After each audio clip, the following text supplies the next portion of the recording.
Excellencies, distinguished participants, colleagues, I hereby declare open the 49th meeting of the 61st session of the Human Rights Council.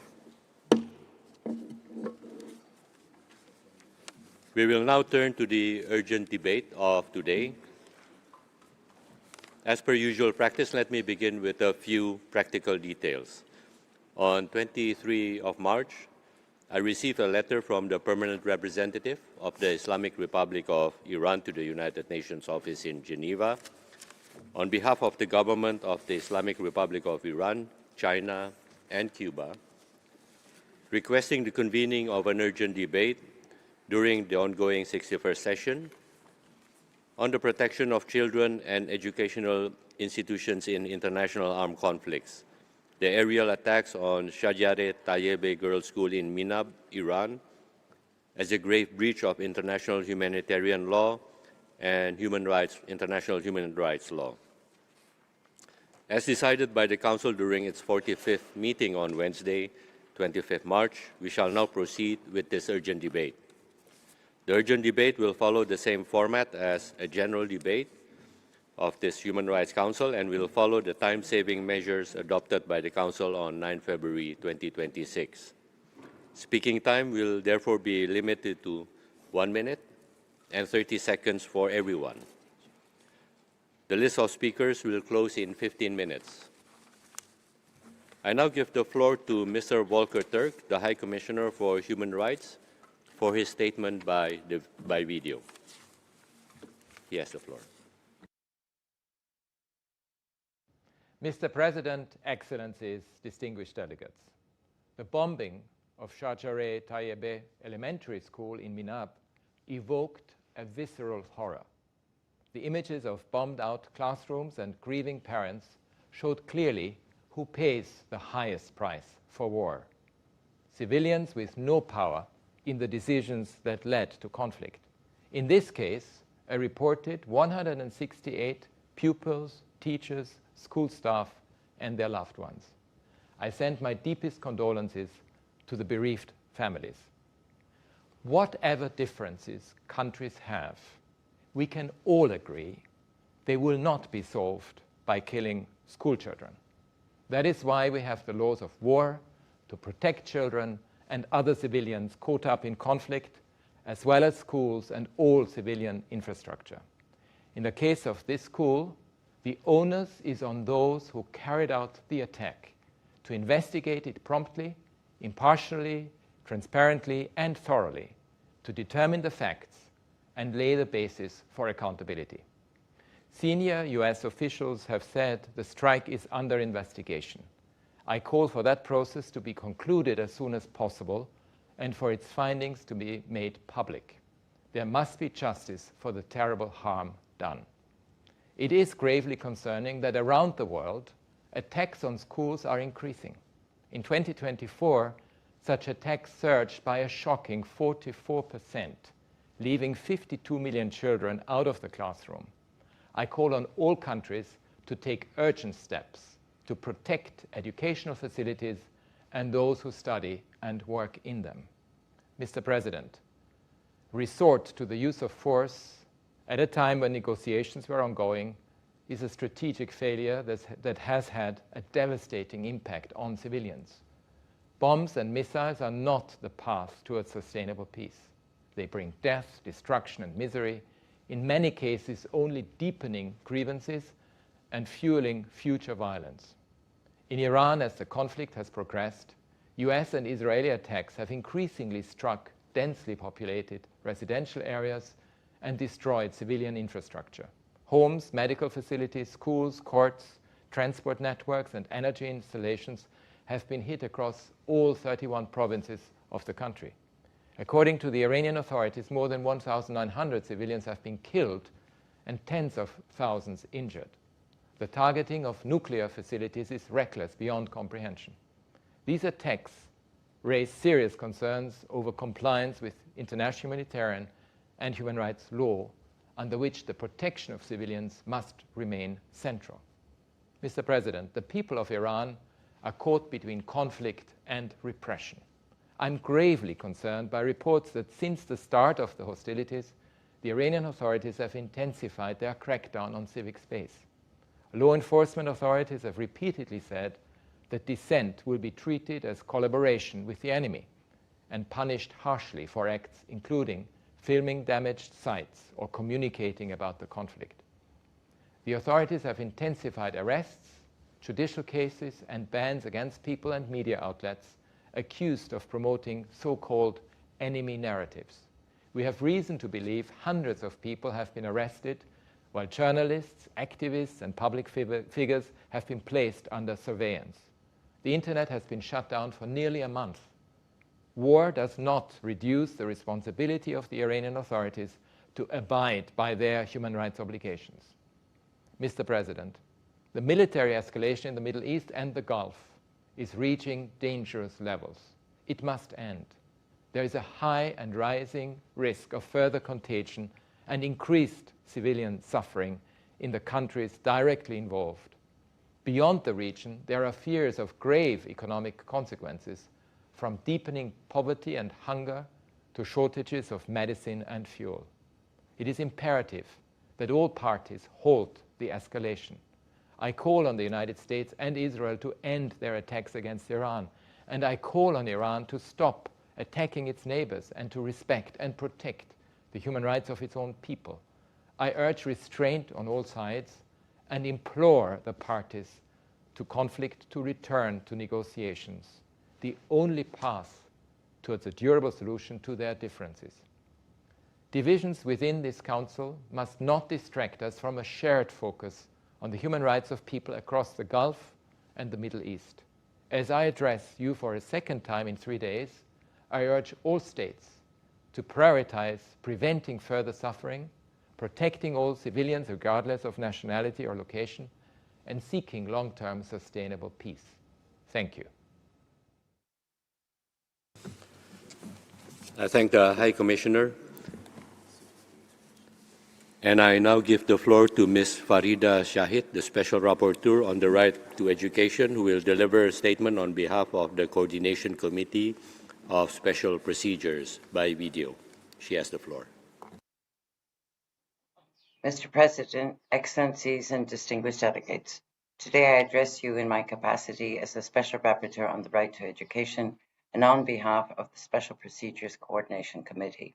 The Special Procedures have been closely monitoring the rapid escalation of hostilities during the military offensive of the United States of America and Israel against Iran.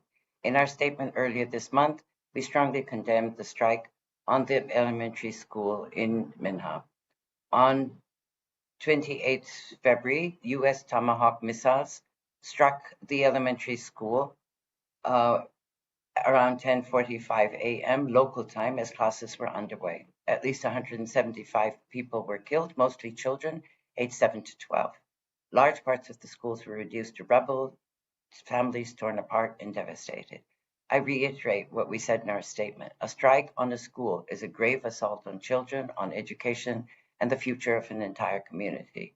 International humanitarian law is crystal clear. Attacks directed against civilians or civilian objects, or which fail to adequately distinguish between military objectives and civilian infrastructure, constitute serious violations of international humanitarian law and may amount to war crimes.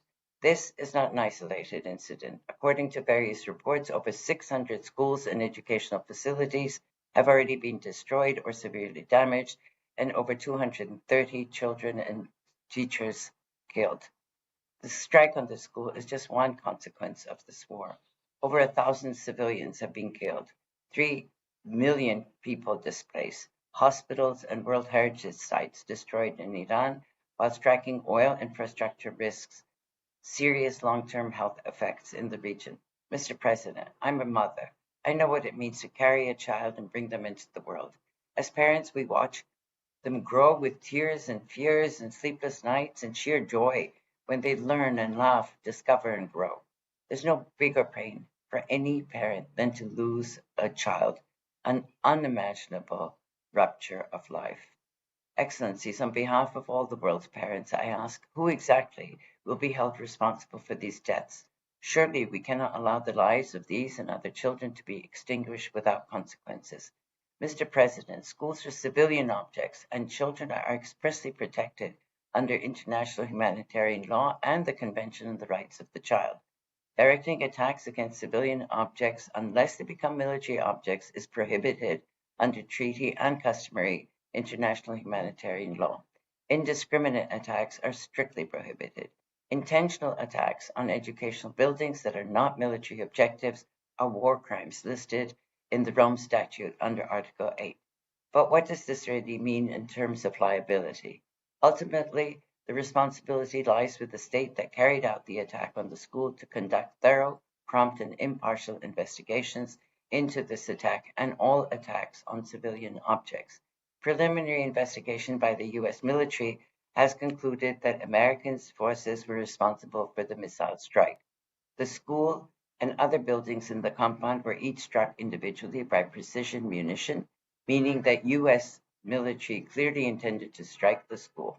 Ongoing investigation suggests that the school attack might have been a result of a mistaken targeting by the U.S. military using outdated intelligence. If officially confirmed, this would mean that the principle of taking feasible precautions in attacks was most likely violated. In particular, the rule that a party to the conflict must do everything feasible to verify that targets pursued are in fact military objectives. If journalists and civil society groups using only open source access could relatively quickly establish that the school was separated from the wider compound and visibly marked, the U.S. military, with all the tools at its disposal, surely could have done so prior to the attack. They had an obligation to do so. The question is why outdated information was used. Who failed to verify the data? Who exactly in the chain of command was responsible for verification, and what liability under domestic and international law will the person or persons face in the end? The families of the victims deserve a transparent and authoritative account of what happened, as well as justice and accountability. Mr. President, we mandate holders appointed by the Human Rights Council stress the importance of accountability. All violations of international human rights law and international humanitarian law must be investigated and those responsible held to account. We welcome the independent international fact-finding mission on the Islamic Republic of Iran regarding ongoing violations, including the attack on the Minab school. It's vital that the fact-finding mission carry out its mandate fully without obstruction.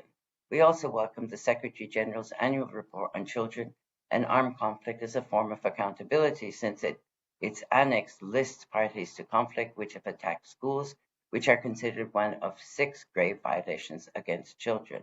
State responsibility in the form of reparation, restitution, and rehabilitation for internationally wrongful acts is another important channel. This may include rebuilding schools, trauma-informed education, and supporting the reintegration of affected children into education. My 2025 report on the right to education in armed conflict argues that education itself can be a form of reparation for children who survived the horrors of war.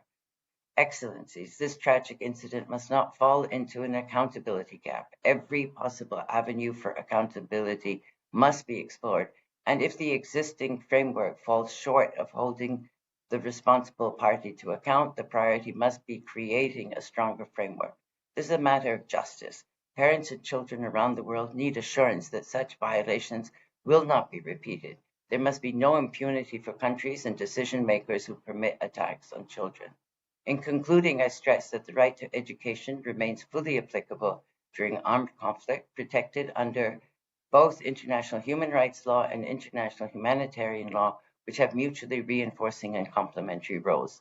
The right to education is a life-saving right. In crisis, education gives children a supportive environment, a sense of normalcy, psychosocial support, and pathways to recovery. Protecting education is both a legal obligation and investment in peace.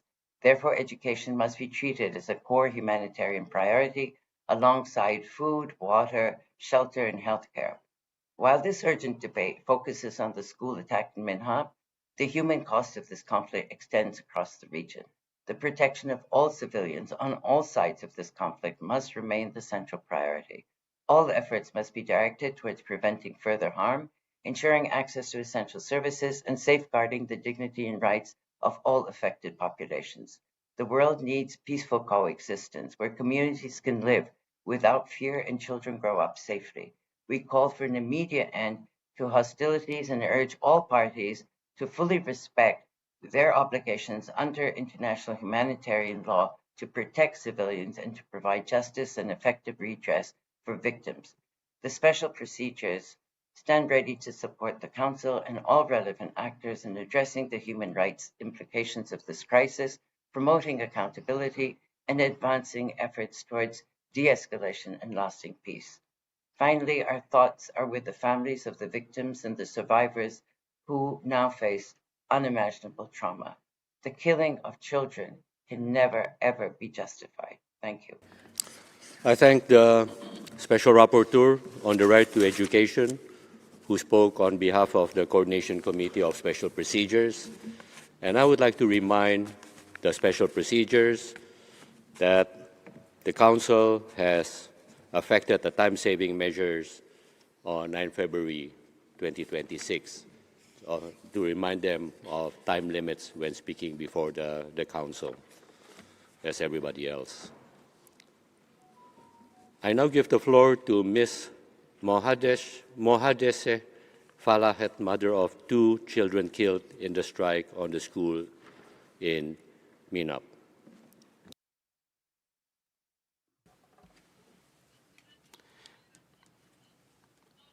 President, ladies and gentlemen, I'm a mother who even now, when passing by my kids' room, feels the urge to open the door and see them sleeping in their beds as always, or sitting there drawing. But the room is silent, much more silent than any home should ever be. That morning was like any other. It was routine for me to straighten their shoes by the door, comb their hair, and put their backpacks on their shoulders. There was no sign that this would be the last time. As they walked out the door, they simply said, "Mum, come pick us up after school." That simple sentence now repeats in my mind 1,000 times, and each time my heart burns with pain. No mother ever thinks she will send her child off to school with a smile, only to be met with silence. No mother is prepared to hear the words, "Your child is not coming back." These days, whenever I see any child for a moment, I think, maybe if it were my kids, Mahdieh and Mayamin, he or she would be running just like that, laughing just like that, living just like that. The clothes I bought with such joy for the new year and Nowruz are still there, their notebooks left unfinished, and their dreams they never had the chance to continue writing. I'm not just a grieving mother. No. I am the voice of all the mothers who sent their children to school believing they would be safe.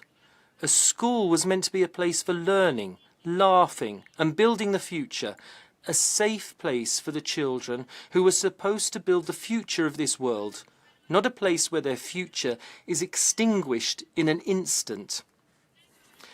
I call upon the Human Rights Council and its members, upon the responsible institutions, and upon all those who have the ability and the duty to defend the lives of children, not to let this tragedy be forgotten. The truth must be brought to light, and Israel and the United States, who are the cause of this suffering, must be held accountable, not for revenge, but for justice, so that the world knows that children's lives are not worthless and that no parent should ever again have to endure such a weight. Thank you. Thank you.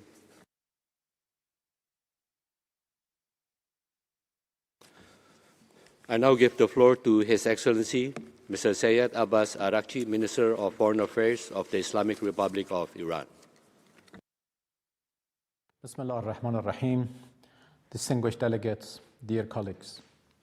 Iran stands today amid the throes of an illegal war imposed by two bullying nuclear-armed regimes, the United States and Israel. This war of aggression is blatantly unjustified and brutal. They initiated this aggression on 28 February, while Iran and the United States were engaged in a diplomatic process to resolve Americans' alleged concerns over Iran's nuclear program. They betrayed diplomacy for a second time in the course of 9 months by torpedoing the negotiating table. Among the most harrowing manifestations of this aggression was the calculated, phased assault on Shajareh Tayyebeh Elementary School in the city of Minab, south of Iran, where more than 175 students and teachers were slaughtered in cold blood. This barbaric attack is but the visible tip of a far bigger iceberg, one that conceals beneath its surface far graver catastrophes, namely the normalization of the most abhorrent violations of human rights and humanitarian law, and the audacity to commit atrocity crimes with impunity. Mr. President, at a time when the American-Israeli aggressors, in their own assertions, possess the most advanced technologies and the highest precision military and data systems, no one can believe that the attack on the school was anything other than deliberate and intentional. Targeting Shajareh Tayyebeh School was a war crime and a crime against humanity, one that demands unequivocal condemnation by all and unambiguous accountability for the culprits. This atrocity cannot be justified, cannot be concealed, and must not be met with silence and indifference. The attack on Shajareh Tayyebeh School in Minab was not a mere incident nor a miscalculation. The United States' contradictory remarks aimed at justifying their crime could not, in any manner, elude their responsibility. To denounce such a merciless assault on a place inherently civilian, a place where the most innocents reside and pursue knowledge, is not merely a legal obligation under human rights frameworks. It is a moral and human imperative. Our conscience will judge us more profoundly than any tribunal ever could. Distinguished delegates, Shajareh Tayyebeh Elementary School has not been the only casualty of American-Israeli atrocity crimes during the past 27 days of their illegal war. Human rights and international humanitarian law have been massively and systematically violated by the invaders in an unprecedentedly brutal manner. They are targeting civilians and civilian infrastructures with no regard for laws of war and basic principles of humanity and civility. More than 600 schools have been demolished or damaged across Iran, and more than 1,000 students and teachers martyred or wounded as the result. The aggressors, who are arrogantly shouting, "No mercy, no quarters," and threatening to strike Iran's vital infrastructure, have been attacking hospitals, ambulances, health workers, Red Crescent rescuers, refineries, water sources, and residential areas. War crime and crime against humanity are not sufficiently describing the gravity of the atrocities they are committing. The aggressors' targeting pattern, accompanied by their rhetoric, leave little doubt as to their clear intent to commit genocide. Distinguished colleagues, this unjust war of whims by the United States and Israel against the noble nation of Iran is the direct result of silence in the face of earlier manifestations of lawlessness and atrocity in occupied Palestine, Lebanon, and elsewhere. Indifference and silence in the face of injustices would bring no security and peace. It would invite more insecurity and right violations. The United Nations and the core values it embodies, as well as the overall human rights framework, are at serious stake. You all need to call out the aggressors and let them know that the community of states, the human collective conscience, hold them accountable for the abhorrent crimes they are committing against Iranians. Iran has never sought war. Iranians are a peaceful, noble nation inheriting one of the richest civilizations on earth. Yet, they have demonstrated absolute resolve and determination to defend themselves against the brutal aggressors who know no boundary in perpetrating all sorts of crimes, a defense that shall persist as long as needed. And thank you for your attention. Thank you. Before we proceed with the list of speakers, allow me to request to all delegations to deal with human rights issues with dignity, and also remind all of you to adhere to the well-established principles of the United Nations, and this includes to uphold UN standards when referring to countries. The list of speakers is now closed, and we shall now begin with the list of members of the Council, and I give the floor to the distinguished representative of Norway on behalf of a group of countries. Thank you, Mr. President. On behalf of Iceland and Norway, we welcome this urgent debate. The Middle East is on fire. Human suffering is severe and immediate. Beyond the region, it has growing and profound consequences on global stability, on energy and food security. We are deeply alarmed by the human rights and humanitarian crisis caused by the warfare, with civilians displaced, injured and killed across the region. On the first day of the war, more than 170 children were deplorably killed when the girls' school in Minab was hit.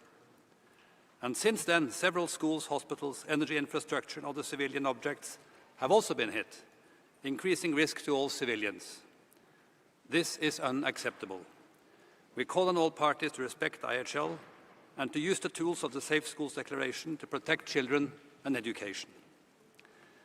Neither the US and Israeli strikes against Iran, nor the Iranian attacks on countries in the region are in accordance with international law.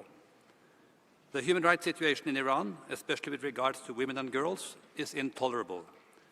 Once again, we call on the Islamic Republic of Iran to respect all human rights for all. President, we call on the parties to end the war and to find diplomatic solutions to unlock the current stalemate in the region.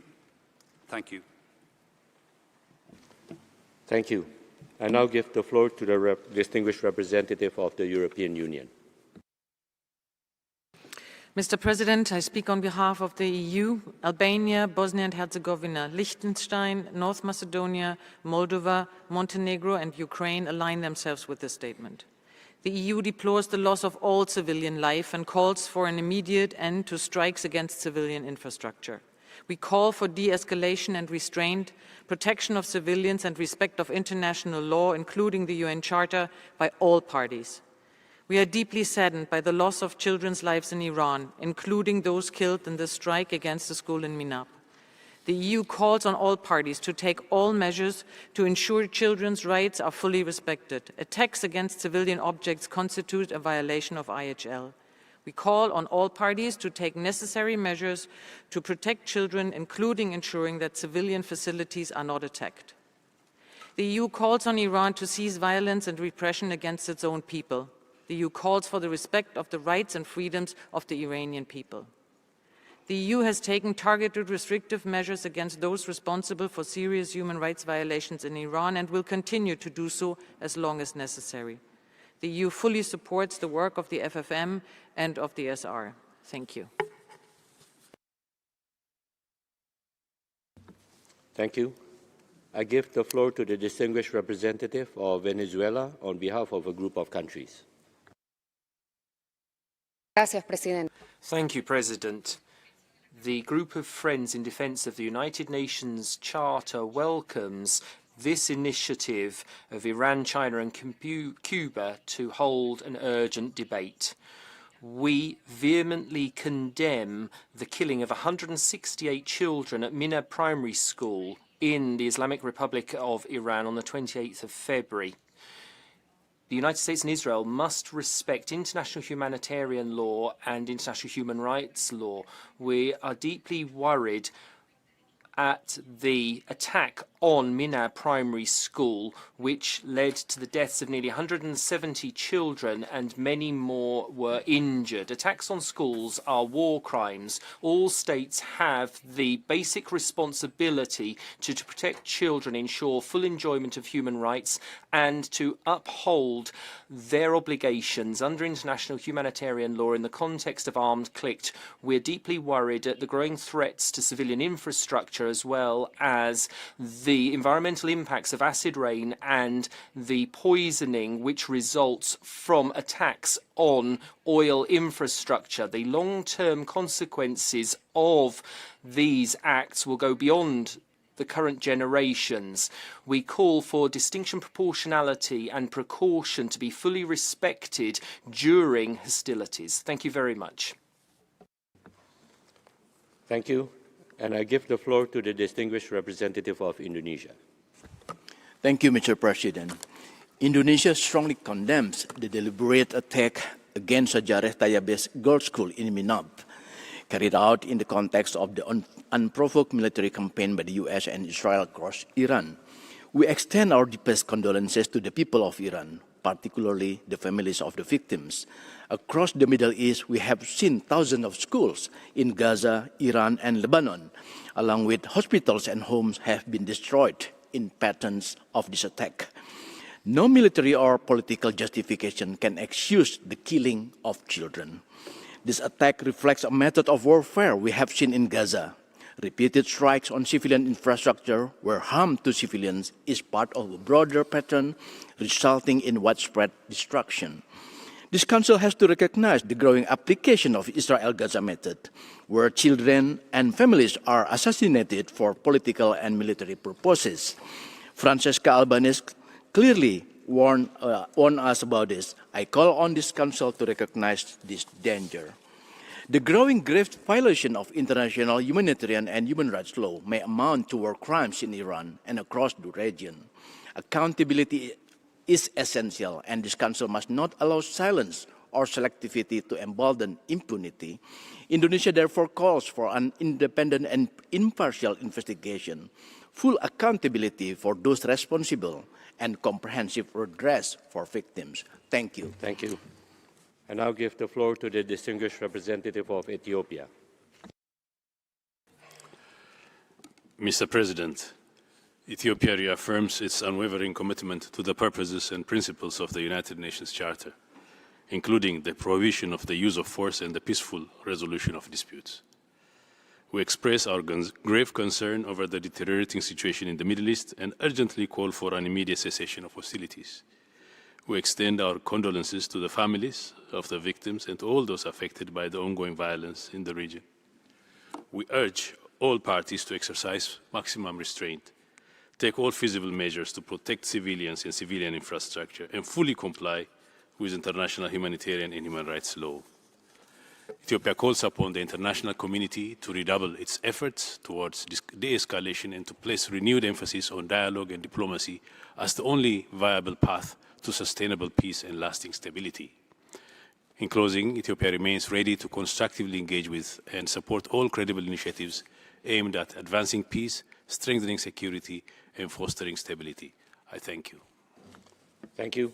I give the floor to the distinguished representative of Colombia. Gracias, señor. Thank you, President. Children are most vulnerable victims, and they're the ones that we should particularly protect during armed conflict.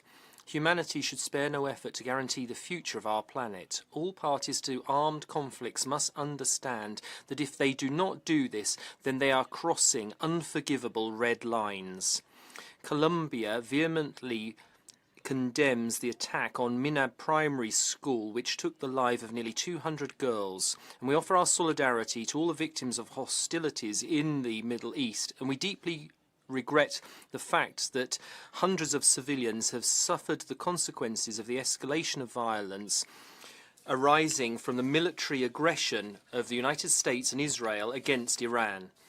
As the High Commissioner Special Rapporteur for Iran and the International Investigation Mission for Iran have mentioned, all parties to conflict must respect the principles of distinction, proportionality and precaution, and respect the protection that they must provide under international humanitarian law to schools and education, and apply the guidelines for preventing the military use of schools and universities during armed conflicts. We must ensure that this kind of tragedy is not repeated, and that these facts do not go unpunished, and that those held accountable be brought to book. Thank you. Thank you. I give the floor to the distinguished representative of Mexico. Gracias, señor presidente. Thank you, President. We'd like to thank the sponsoring countries for having convened this debate. Mexico shares the deep concern at the widespread impact on human rights resulting from the escalation of the conflict in the Middle East, which began on the 28th of February. Mexico offers its solidarity to all affected governments and peoples, and we deeply regret the humanitarian impact of this conflict, which is affecting the most vulnerable people, particularly girls, who suffer a differentiated impact because of factors such as gender and age. We particularly deplore attacks against schools, such as the attack on Minab school, as well as against hospitals and basic civilian infrastructure, which are tantamount to flagrant violations of international humanitarian law. The loss of young lives in armed conflict is an unacceptable tragedy and a violation of their fundamental rights, including their right to life. The Geneva Conventions call for protection of civilians and to distinguish between military and civilian objects, including schools. So we urge all parties to enter into dialogue and find a peaceful solution to this dispute and respect international humanitarian law and international human rights law. This is the only way to put a stop to this conflict. Thank you very much, President. Thank you. I give the floor to the distinguished representative of China. Mr. President, the attack on the Shajareh Tayyebeh girls' school in Minab, Iran, which claimed the lives of 168 innocent girls, is a breach of the bottom line of human morality, the most egregious violation of human rights, and blatant contempt for IHL. China is deeply shocked by the attack. We strongly condemn it and express our sympathies for the families of the victims. The U.S. and Israel launched the attack on Iran without the authorization of the Security Council, which is the root cause of this tragedy. The U.S. and Israel killed Iran's leaders, seriously violated the human rights of the Iranian people, and triggered an escalation of conflicts in the Middle East, forcibly drawing regional countries into the situation. The sovereignty, security, and territorial integrity of all countries should be fully respected. China strongly condemns all acts that violate international law and indiscriminately target civilians and non-military objectives. All hotspot issues should be resolved through dialogue and negotiation, not through the use of force. All parties must seize every opportunity for peace. Launch the peace process in good faith.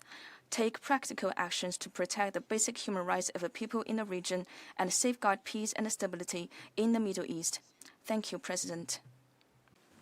Thank you. I give the floor to the distinguished representative of India. Thank you, Mr. President. India remains deeply concerned at the evolving situation in West Asia. As a proximate neighbor with critical stakes in the security and stability of the region, these developments evoke great anxiety. India expresses profound grief over the loss of precious lives due to the attack on the Shajareh Tayyebeh girls' school in Minab. This tragedy underlines once again the urgent need to ensure that schools, hospitals, energy, and other civilian infrastructure are never targets in situations of armed conflict. India reiterates that there is no alternative to dialogue and diplomacy. India has consistently urged all sides to exercise restraint, avoid escalation, and prioritize the safety of civilians. All outstanding issues must be addressed through peaceful means with full respect for the sovereignty and territorial integrity of all states. Mr. President, India stands ready to support all constructive efforts aimed at de-escalation, fostering dialogue, and promoting lasting peace, stability, and security in West Asia. Thank you. Thank you. I give the floor to the distinguished representative of Iraq. Shukran. Thank you, Mr. President. This urgent debate takes place in a serious context because of the escalation of military operations that affected Iraq, the region, and the world in a dark threat of stability and security and a violent, flagrant violation of the basic principles and norms of international law. This puts at risk the economic interests and the civility of civilians. We strongly condemn any attack against children, educational institutions in armed conflicts, because this is a flagrant violation of the principles of IHL and international human rights law. Targeting schools is also a flagrant violation of human rights and a direct threat to the future and stability of communities. Iraq reiterates that the protection of children in armed conflicts is the common responsibility of the international community. We reiterate our call for the respect of the rights of children at all times, preserving their dignity and rights. We reiterate that the expansion of war would deepen crises, undermine stability, and we call for dialogue as a way to peacefully resolve differences and achieve peace and stability. Thank you. Thank you. I give the floor to the distinguished representative of Slovenia. Thank you, Mr. President. As consistently underlined throughout this Human Rights Council session, Slovenia condemns the military escalation by all parties in the Middle East. This war is fueling dangerous regional instability, profound human suffering and destruction. Numerous young lives have deplorably been lost, the girls' lives at the school in Minab, as well as in other parts of the region. International humanitarian law is clear. Attacks on schools are prohibited. The Geneva Conventions and their additional protocols impose obligations to afford special protection to children. The Convention on the Rights of the Child reinforces the right to education, even during conflict. Within the Children and Armed Conflict framework, attacks against schools and hospitals are recognized as one of the 6 grave violations against children. Despite these clear norms, deliberate or indiscriminate targeting of schools, educational facilities, teachers and students are increasing in both frequency and scale. Perpetrators of grave violations against children and against civilians in general must be brought to justice in line with international law and standards. To conclude, Mr. President, Slovenia reiterates its call on all parties in this conflict for de-escalation, maximum restraint and full respect of international law. Only diplomacy and negotiations in good faith are a viable path towards peace and security for children and civilians in the region. I thank you. Thank you. I give the floor to the distinguished representative of Spain. Thank you, President. Spain endorses the EU statement. On the 28th of February, the illegal bombing by Israel and the US has triggered another dangerous escalation of violence in the Middle East. There's also been unacceptable waves of attacks since then. We condemn all violations of international humanitarian law and the UN Charter. The pupils and teachers of Minab's school were also the victims of a breach of international law. We hope that the fact-finding mission, the Special Rapporteur on the human rights in Iran, will shed light on who is accountable. Spain is committed to justice and transparency. We shouldn't trivialise the killing of children through bombings as mere collateral damage of conflicts. When you destroy a school, you destroy the future of a generation. That's why Spain firmly believes in the Safe Schools Declaration, which it has signed. But we must be coherent. Whilst Iran has convened this urgent debate, the authorities in that country are carrying out summary killings and repress their people because they want to freely express themselves and demonstrate. And Masha Amini is just an example of the particular victimization of girls and women. Spain calls for everyone to respect international law and a return to diplomacy, above all to avoid future atrocities. Thank you. Thank you. I give the floor to the distinguished representative of Brazil. Thank you very much, Mr. President. Brazil strongly condemns the bombing of the educational facility in Minab that resulted in the deaths of 168 schoolgirls aged between 7 and 12, along with their educators. This act constitutes a grave violation of human rights and humanitarian law. We are currently witnessing an erosion of multilateralism, alongside systematic disregard for international law, including international human rights law and international humanitarian law. This appears to have become a constant across various global conflicts.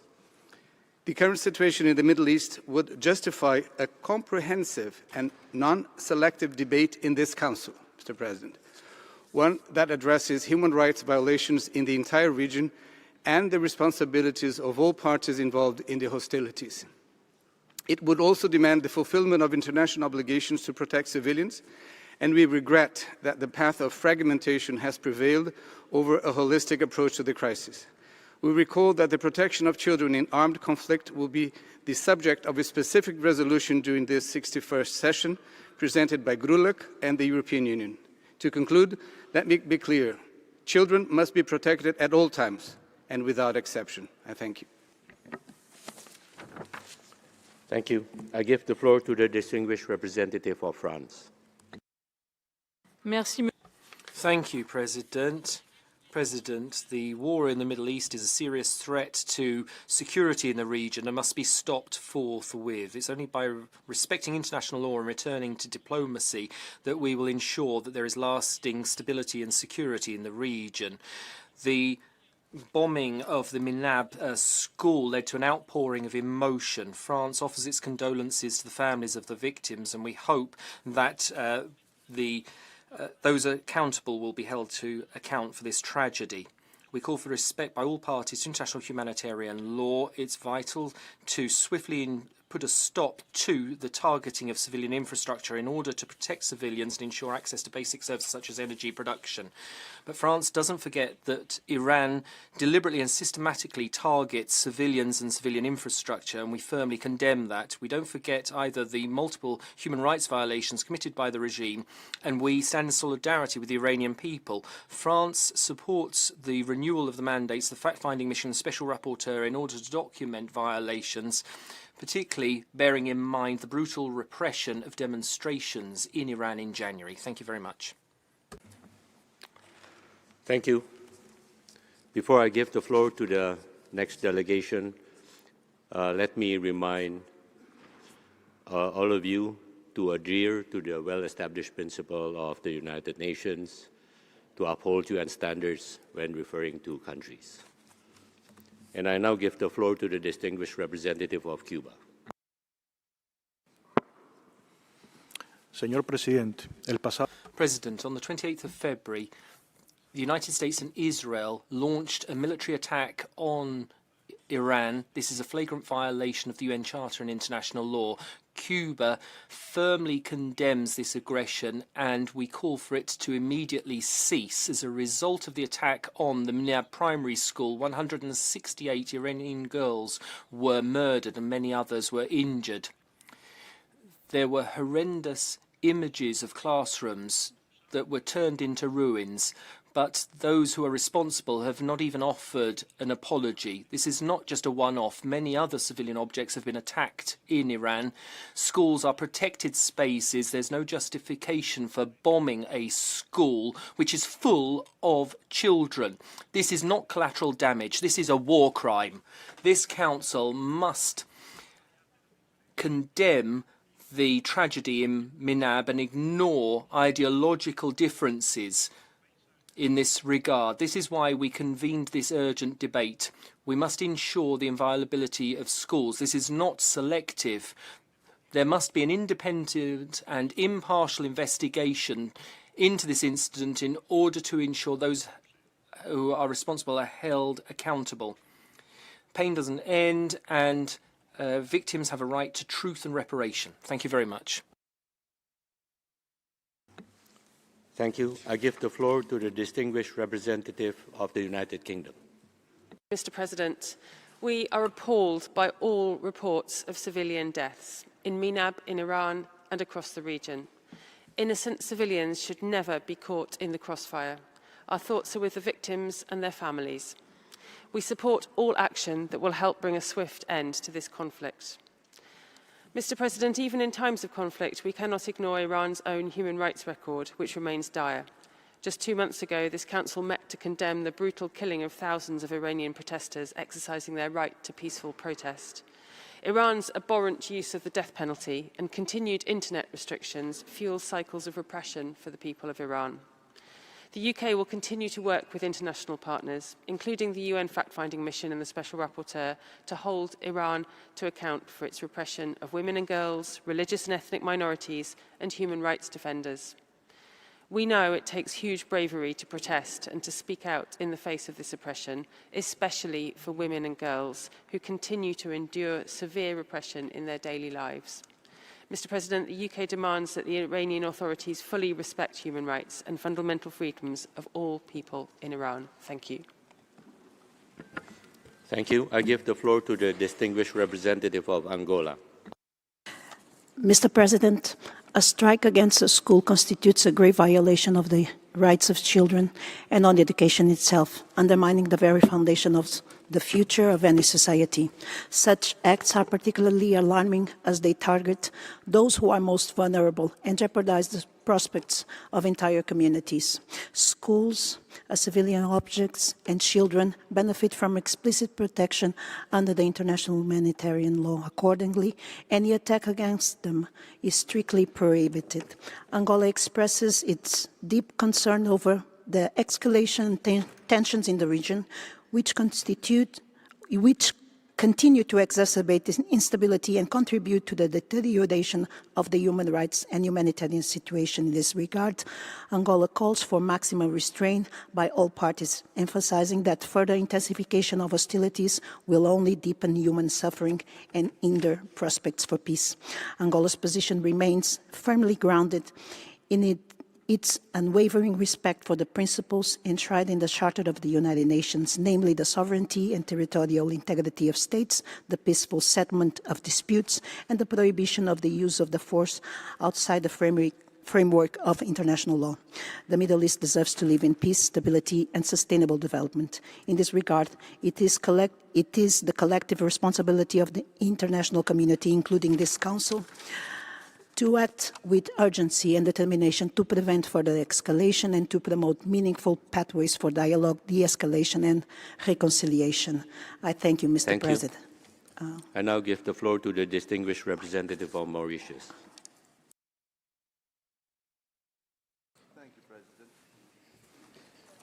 Mauritius notes with concern the escalation of hostilities in the Middle East that has caused civilian casualties and destruction of civilian infrastructure and property. We condemn the reckless and indiscriminate attack on the girls' school in Minab, which resulted in loss of lives of civilians, in particular girls aged between 7 and 12. This is a serious breach of international humanitarian law. Such attacks are a violation of the CRC, its optional protocol on the involvement of children in armed conflict, the 4th Geneva Convention, and the Safe Schools Declaration, which call for the protection of children and education in conflict. Children and educational institutions should never be a target. Yet, unfortunately, we see this happening again and again. We call on all parties to the conflict to exercise restraint and to respect and uphold international humanitarian law and human rights law. We further call, once again, for a cessation of hostilities. Civilians should not and never pay the price of an armed conflict. Any resolution of the situation must be pursued in accordance with the principles and purposes of the UN Charter and the fundamental principles of sovereignty and territorial integrity of states. Thank you, Mr. President. Thank you. I give the floor to the distinguished representative of the Netherlands. Thank you, Mr. President. The Kingdom of the Netherlands aligns itself with the statement of the European Union. We are deeply concerned about the ongoing escalation in the Middle East and recall our statement made during Wednesday's urgent debate on Iran's attacks against the GCC and Jordan. Our thoughts are with the families of the children that tragically lost their lives in the strike of a school in Minab on the 28th of February.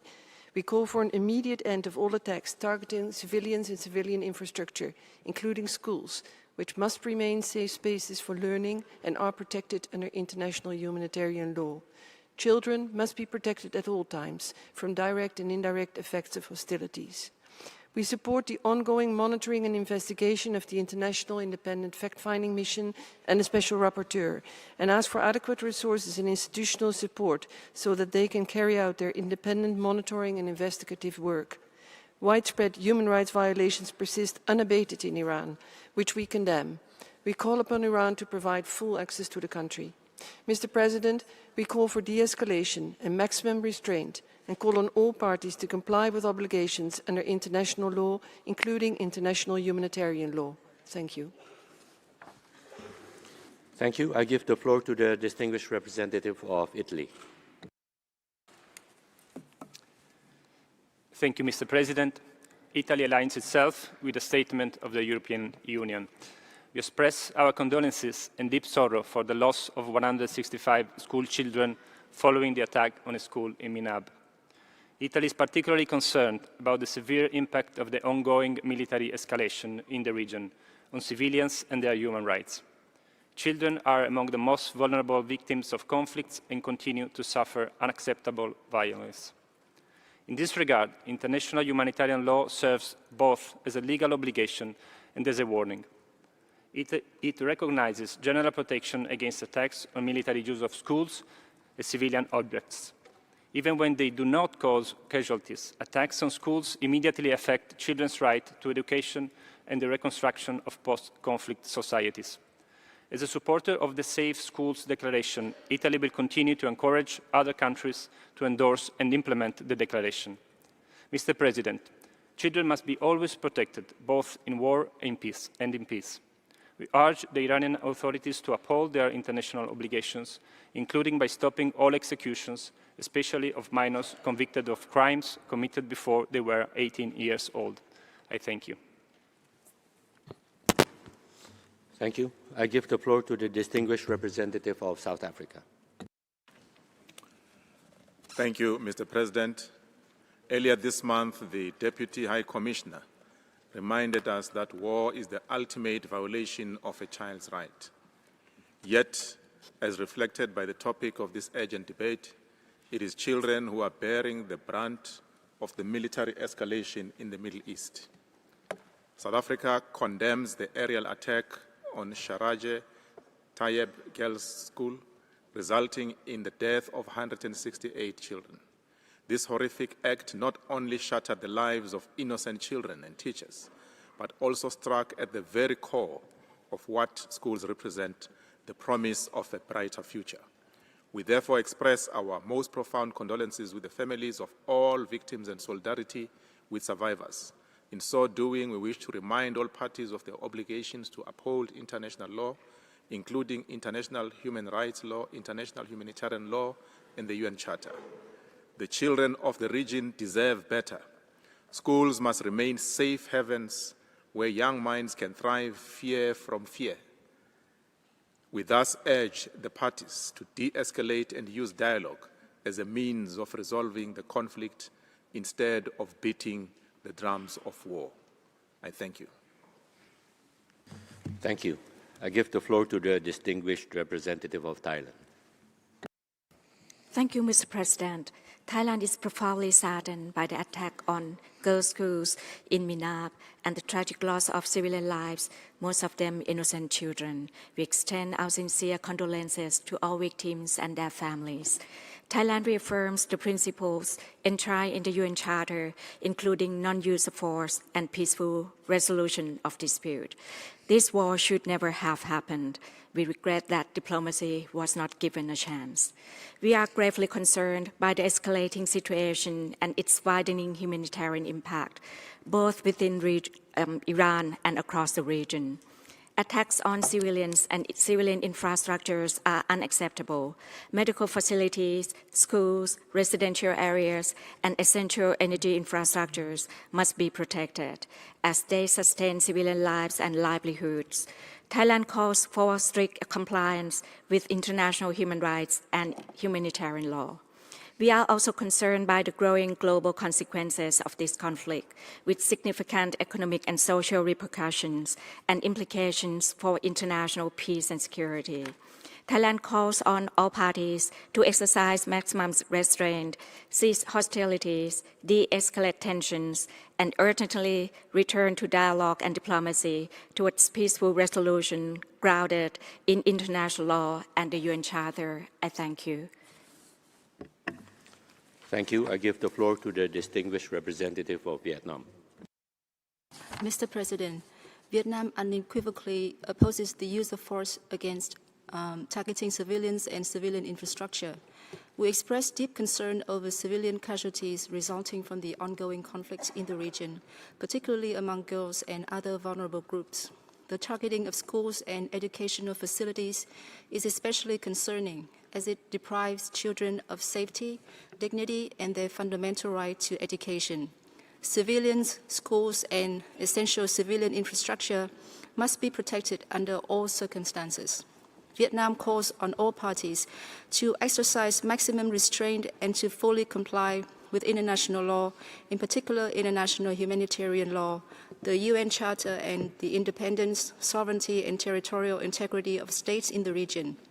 We call for an immediate end to all escalatory actions and urge the resumption of negotiations.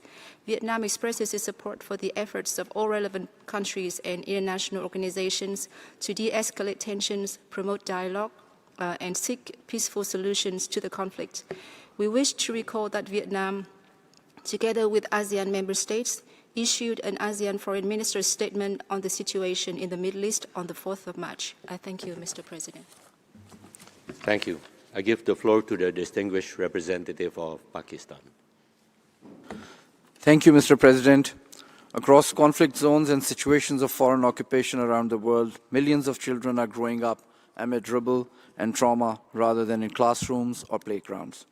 Pakistan offers its sincere condolences to civilian victims, their families, and communities. The unconscionable deaths of schoolgirls in Iran weigh heavily on our minds, as do those of civilian victims in Gulf countries, including Pakistani expatriates. Across the Middle East, tens of thousands of innocent victims have seen their lives cut short. Others bear lifelong injury or psychological scars that may never heal. The haunting voice of Hind Rajab will always echo for the children of Gaza. Countless child victims and war orphans remind us of how far we are from an environment which fosters the health, self-respect, and dignity of the child promised by the UN Convention on the Rights of the Child. We reiterate our condemnation of the unwarranted attacks against the Islamic Republic of Iran in violation of international law. We condemn also the unjustifiable attacks against our brotherly countries from the GCC and Jordan. Their continued restraint is commendable. This war must end. A comprehensive and lasting peace must be our goal. All actions that prolong the conflict and increase its immense human cost must be avoided. I thank you. Thank you. I give the floor to the distinguished representative of Chile. Gracias, señor presidente. Thank you, President. We think it's crucial for this Council to tackle the situation under this specific mandate focused on human dignity and protection of human rights of affected persons, protection of civilians, especially of children, in context of conflict should be a top priority for this Council. It's crucial to recall that they are those who bear the brunt of armed conflict. Current trends reflected in the most recent report of the Special Representative to the Secretary-General for Children in Armed Conflict highlights an alarming landscape with a significant deterioration when it comes to their protection. Among the most violated rights is the right to education, which is crucial for guaranteeing sustainable peace and resilience of future generations. Guaranteeing access to education is a key tool for integration of children affected by conflict and contributes directly to the SDGs. We call on all parties to deliver on their obligations under international law, human rights, and IHL with a view to a definitive cessation of hostilities. The only way that children and their families can stop losing their lives and can fully enjoy their rights is through dialogue, peaceful dispute resolution. Thank you. Thank you. I give the floor to the distinguished representative of Japan. Thank you, Mr. President. At the outset, Japan thanks the High Commissioner and other speakers for their inputs. The peace and stability of the Middle East, including the safety of navigation in the Strait of Hormuz, is of utmost importance to Japan. We are deeply concerned about the ongoing deterioration of the regional situation surrounding Iran, which has serious implications for the protection and promotion of human rights. The protection of human rights is a basic responsibility of all nations. It is essential that the international community continue dialogue and cooperation with a view to fulfilling this responsibility.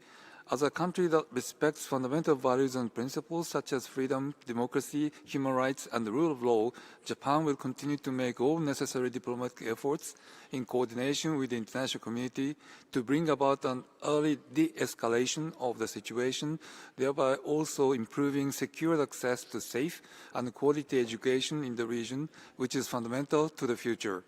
In this regard, Japan remains open to dialogue with all stakeholders, including Iran, to further exchange views on efforts to promote and protect the human rights of all individuals. I thank you.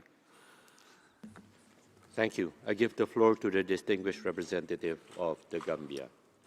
Thank you, Mr. President.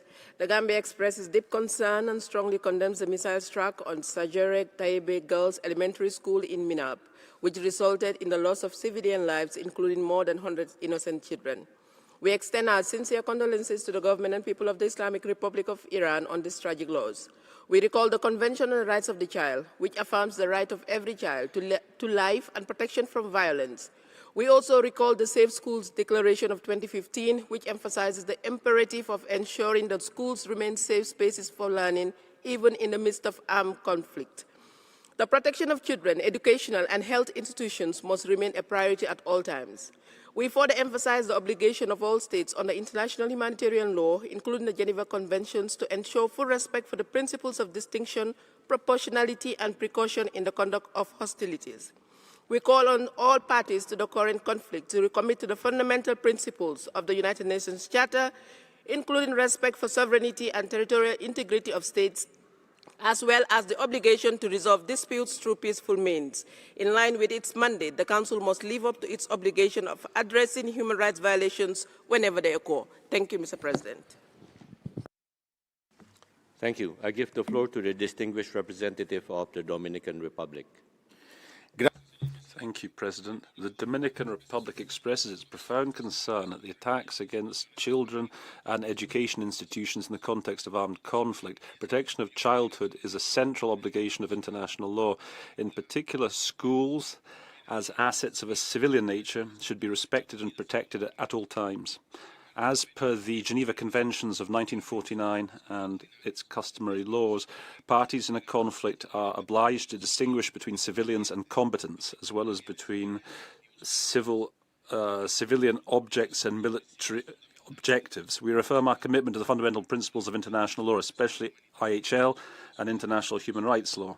Similarly, we underscore the importance of the resolution on the exercise of the rights of children in armed conflict, which is supported by the Dominican state. So this urgent debate should serve to enhance the commitment of the international community to the effective protection of children in armed conflict and to accountability for grave violations of IHL. The Dominican Republic reiterates that respect for international law and strengthening multilateralism are the only legitimate means to prevent conflict and build lasting peace. Thank you. Thank you. I give the floor to the distinguished representative of Switzerland. Thank you. Switzerland is profoundly concerned by the current escalation. Protection of civilian populations and of civilian infrastructure is an obligation for all parties under IHL and human rights law. It must be an absolute priority. We are appalled by attacks against educational infrastructure, especially against the girls' school in Iran. As civilian facilities, they must be protected in all circumstances. This is a grave violation of international law that Switzerland condemns. Given these developments, Switzerland expresses its solidarity with the victims and all populations affected by this conflict. At the same time, Switzerland firmly condemns the violent repression in Iran and executions tied to the recent protests and calls on the Iranian authorities not to carry out any additional executions. Switzerland reminds all parties to respect international law, especially the UN Charter, IHL and human rights law. Respect for the prohibition on use of force is essential. The actions of the United States and Israel against Iran, as well as acts by Iran exceeding the framework of the right to legitimate self-defense, are a cause for grave concern. Switzerland calls for maximum restraint and an immediate cessation to hostilities. It remains committed as a neutral actor to promoting de-escalation, respect for international law and its good offices. Thank you. Thank you. I give the floor to the distinguished representative of Kenya. Mr. President, the tragic attack on Shajareh Tayyebeh Girls' School in Minab, Iran on 28 February and the reported loss of over 160 young lives represents the devastating human cost when civilian sites, particularly schools, are impacted in conflict. My delegation expresses our deep condolences to the families of the victims. Mr. President, Kenya underscores our long-standing commitments to civilian protection. As a champion of these principles, we hosted the 5th International Conference on the Safe Schools Declaration in Nairobi in November 2025, during which 121 endorsing states advanced concrete measures to strengthen safeguards against attacks on schools, prohibit their military use, promote safe access to education, and enhance support for affected students and teachers.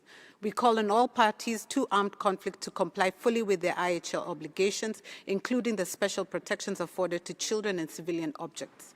We further call on all parties to exercise maximum restraint, prioritize dialogue, and address security concerns through diplomatic mechanisms. Urgent de-escalation remains paramount to safeguard civilians and restore sustainable peace across the region.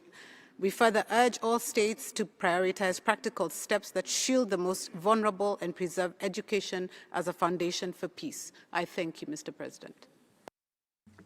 Thank you. I give the floor to the distinguished representative of Albania.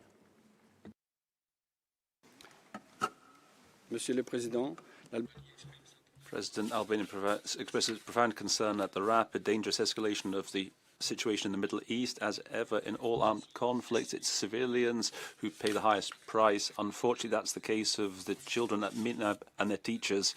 Albania hopes that the international independent fact-finding mission on Iran, mandated by this Council, can provide findings and evidence with a view to future accountability process. The FFM will have our full support.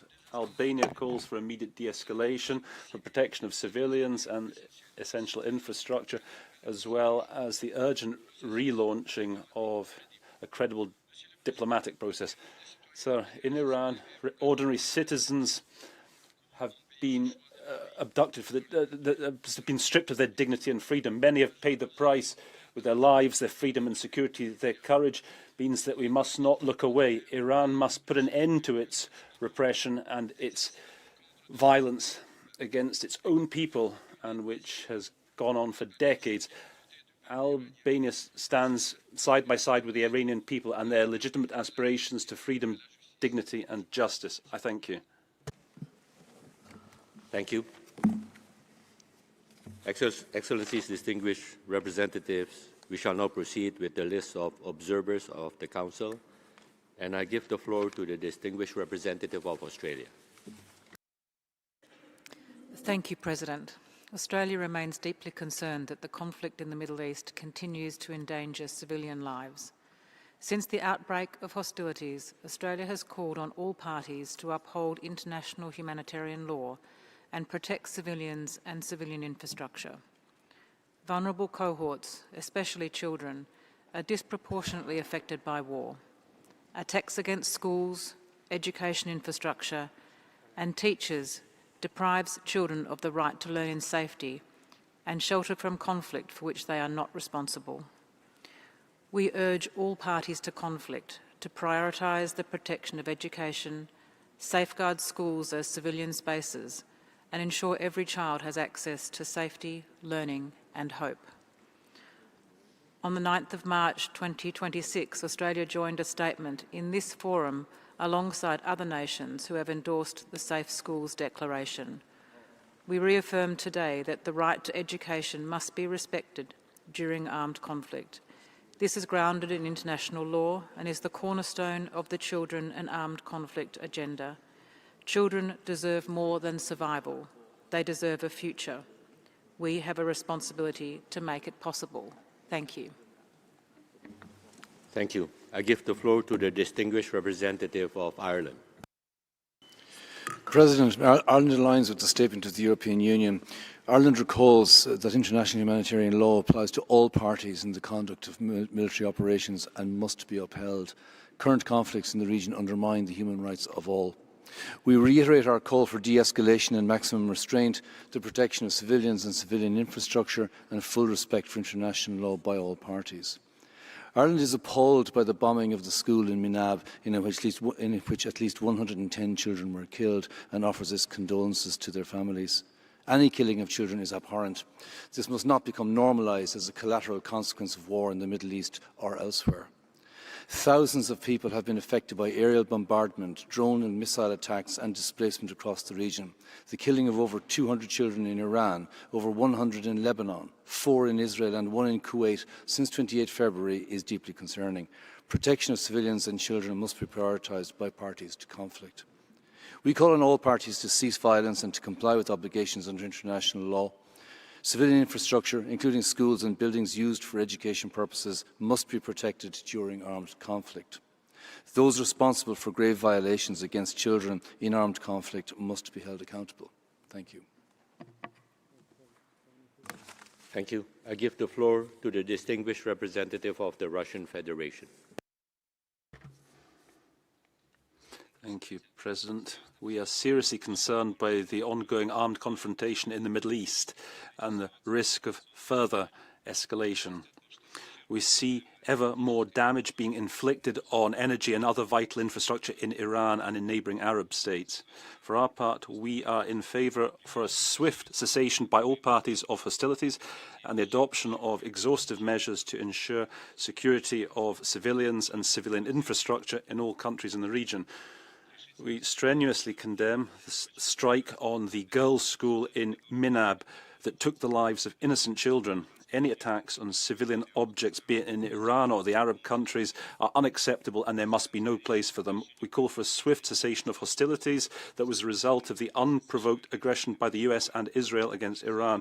Russia is ready to facilitate settlement of the raging conflict and seek solutions to existing differences through political diplomatic means with a view to achieving long-term sustainable stabilization in the region that takes into account the interests of all states.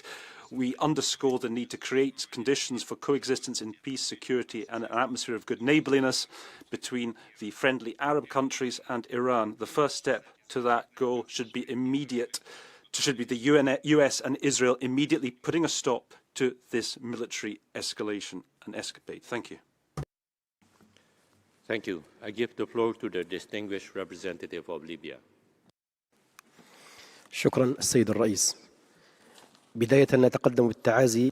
Thank you. First of all, we want to express our condolences to the families of the children in the Shajareh Tayyebeh school. We believe that targeting civilians is a violation of IHL, something that we firmly condemn.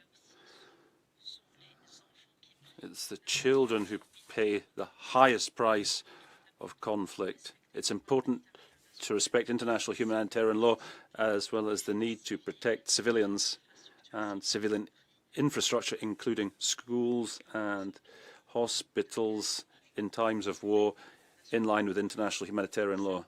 We underscore the need to be guided by that right.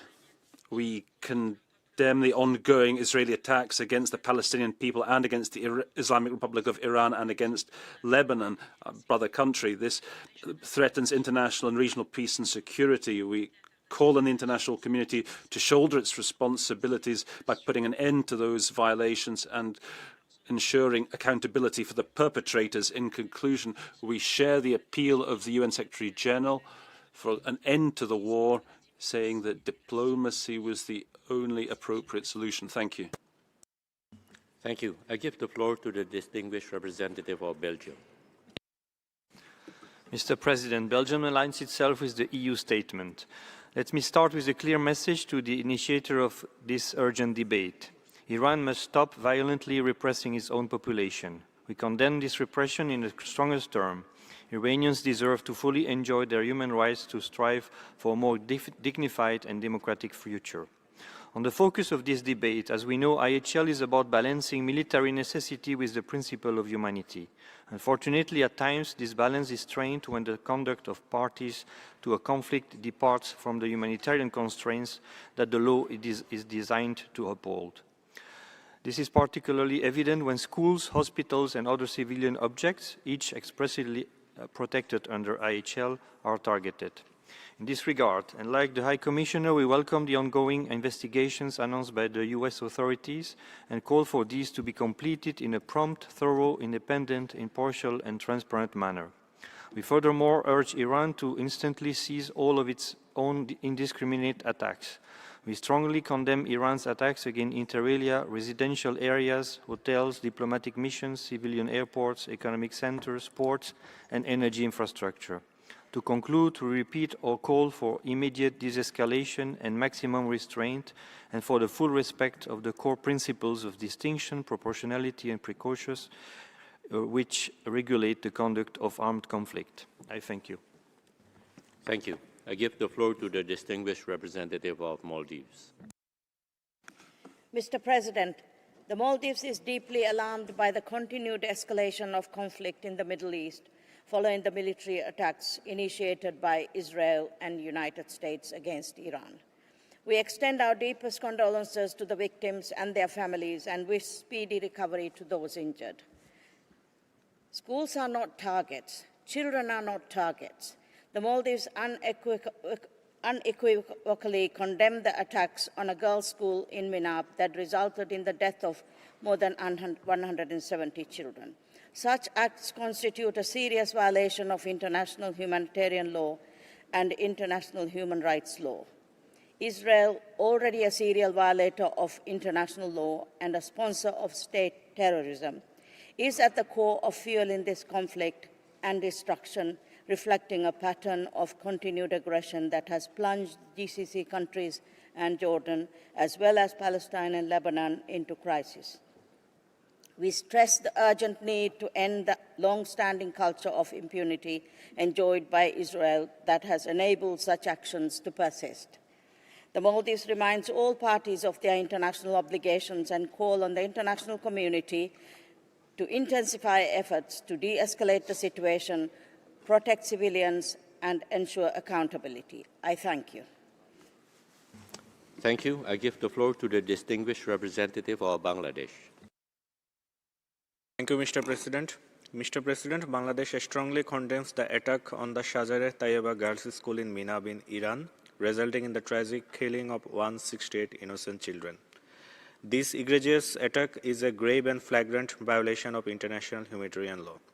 It is a collective moral failure of the global community that indiscriminate attacks on the civilians and civilian sites are continuing. Bangladesh is also deeply concerned over the ongoing escalation of the conflict in the region, which continues to pose a serious threat to the international peace and security and create a broader humanitarian impact.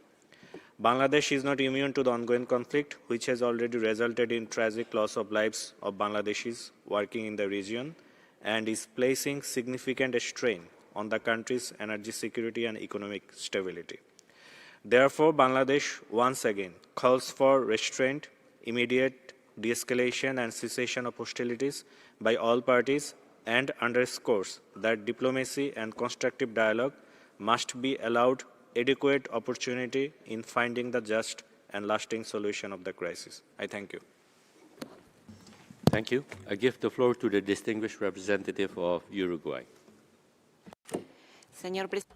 President, as Uruguay mentioned on the 25th of March, the current situation caused by constant military attacks is having a huge impact on civil society, particularly children, adolescents, persons with disabilities, older persons and women. Here in this forum we've defended that civilians, hospitals, schools and energy plants, including hospitals and heating and cooling systems, have been attacked. This is a breach of the protection provided by Geneva Conventions. Similarly, hospitals, health staff, equipment, schools, pupils, teachers and non-teaching staff have been systematically attacked, causing thousands of civilian casualties. Uruguay is the pen holder of the resolution on the rights of children alongside the European Union. This year, the resolution refers to armed conflict. We make an urgent call in the resolution to protect children and vital systems such as education, health, food and security systems. The General Assembly resolution from the 9th of September, which declared it the International Day to protect education from attacks, reiterate the need to protect and respect schools in line with IHL and firmly condemns all attacks against schools and use of schools for military purposes.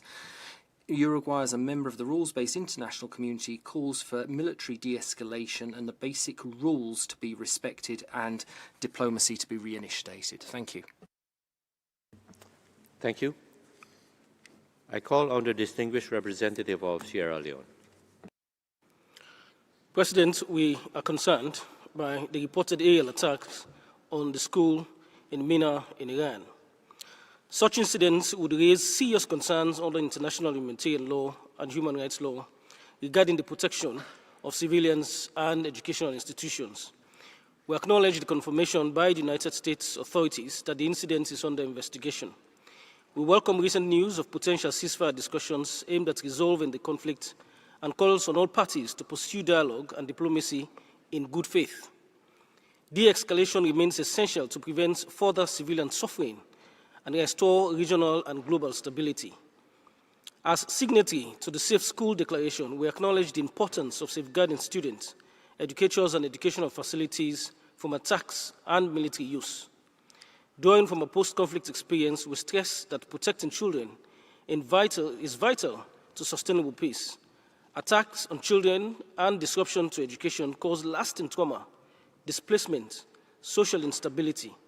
All parties must respect IHL, international human rights law, and the Charter of the United Nations. We are also concerned about the wider global impact of the conflict. Disruptions to the Strait of Hormuz are affecting energy supply chains, with developing countries, including Sierra Leone, facing fuel shortages, rise in living costs, and economic strain. Continued hostilities keep risking deepening inequality and reversing development gains. And I thank you, President. Thank you. I give the floor to the distinguished representative of Oman. تعرب سلطنة عمان عن قلقها الشديد President, the Sultanate of Oman is deeply concerned by the serious developments in our region as a result of mutual attacks over the past month. Innocent civilians are bearing the brunt of this. There have been repercussions for vital systems in Iran and neighboring countries. Targeting the Minab primary school has been one of the most deplorable incidents in the ongoing conflict. It is clearly a violation of international law and undermines international efforts to protect children, educational establishments during conflict. President, the Sultanate of Oman offers its condolences to the families of victims and calls for international humanitarian law to be respected, notably by avoiding targeting civilian objects for any reason. The Sultanate of Oman calls for restraint, international solidarity and respect for international law. We support all efforts by the international community to stop the war and call for negotiations and dialogue to be resumed, as this is the only way to ensure that everyone's interests are considered and for peace to be restored to our region. Thank you. Thank you. I give the floor to the distinguished representative of Belarus. Thank you, President. We support the initiative of Iran, China and Cuba to hold this urgent Human Rights Council debate following the treacherous attack on Iran and airstrikes on education institutions as well as other civilian objects, leaving mass casualties among civilians, especially children. It's impossible to come to terms with the death of children, especially when this could and should have been avoided by continuing diplomatic negotiations in which Iran took part in a spirit of goodwill. It's important for the UN system, including its human rights mechanisms, to go beyond just pronouncements and expressions of concern and give a relevant assessment of these violations of international law, of international humanitarian law and human rights, which are being committed in Iran as a result of strikes on schools, hospitals and critical civilian infrastructure. We're particularly concerned by the destruction of energy facilities, leading to an environmental catastrophe in Tehran and to the threats to the health of millions of people. And going through with threats against the electric power station, nuclear station in Iran would be an irreversible tragedy going well beyond the borders of that country. Belarus, above all, values preserving peace and security, in the absence of which human rights can't be achieved. We express our hope for a swift cessation to the armed confrontation and restoration of peace that the Middle East, the population of the Middle East is so crying out for. Thank you. Thank you. I give the floor to the distinguished representative of Venezuela. Thank you, President. Venezuela vehemently condemns the murder of 168 children in Minab Primary School in the Islamic Republic of Iran on the 28th of February. Venezuela offers its most sincere condolences to the Iranian people and government. Regrettably, this is once again a serious violation of international law, international humanitarian law and the United Nations Charter. And that's why Venezuela welcomes the Council's decision to hold an urgent debate on this situation upon the request of Iran, China and Cuba. There is absolutely no argument which can justify a deliberate attack against a school. This act is a direct attack on the human rights of the Iranian people and humanity as a whole. Attacks on civilian objects are unacceptable. There can be no impunity for this atrocity. The perpetrators must be held accountable. The Council could not once again have double standards as it has with the Palestinian genocide. President, bearing in mind the real causes of the ongoing conflict which affecting international peace and security, we consider that dialogue and respect for international law must prevail, not just because it's a legal obligation to ensure peace, but it's also the only legitimate way of honouring the memory of the children murdered in Minab school. Thank you. Thank you. I give the floor to the distinguished representative of New Zealand. Mr. President, the strike on the Shajareh Tayyebeh girls' school in Minab, Iran, in this conflict is an absolute tragedy. We welcome the US decision that it will independently investigate what happened and release the results. This is an essential step forward toward accountability. The protection of children in peacetime and in conflict must remain a top priority for the international community. Children should not and must not be made to bear the cost of this conflict. New Zealand is deeply alarmed by the devastating impacts of this conflict on civilians. We call on all parties to the conflict to uphold their obligations under international humanitarian law, including to protect civilians and civilian objects, including schools. We implore all states to take urgent action to protect children, uphold international law, and prevent further loss of life. Human rights must be upheld and protected at all times. We urge the parties to engage in negotiations to reach an immediate cessation of hostilities and a diplomatic solution to the conflict. The longer this conflict goes on, the more severe the human impacts for all. Thank you, Mr. President. Thank you. I give the floor to the distinguished representative of Malaysia. Mr. President, Malaysia is deeply concerned about the escalation of hostilities and rising casualties in the Middle East. We unequivocally condemn the devastating airstrike on an elementary girls' school in Minab, which occurred on day one of this regional conflict. This callous attack on a civilian infrastructure claiming 168 lives, mostly young children, constitutes a gross violation of international law. Every child's life lost must shock our conscience. We cannot allow ourselves to become numb to their deaths. The destruction of educational spaces in situations of armed conflict deprives children of safety, learning, and hope. Mr. President, Malaysia emphasizes that all violations must be subject to prompt, independent, and credible investigations to ensure accountability. Malaysia calls on all parties to fully comply with their obligations under international humanitarian and human rights laws, including the principles of distinction, proportionality, and precaution. Malaysia reiterates the urgent need for immediate de-escalation, cessation of hostilities, and a return to dialogue.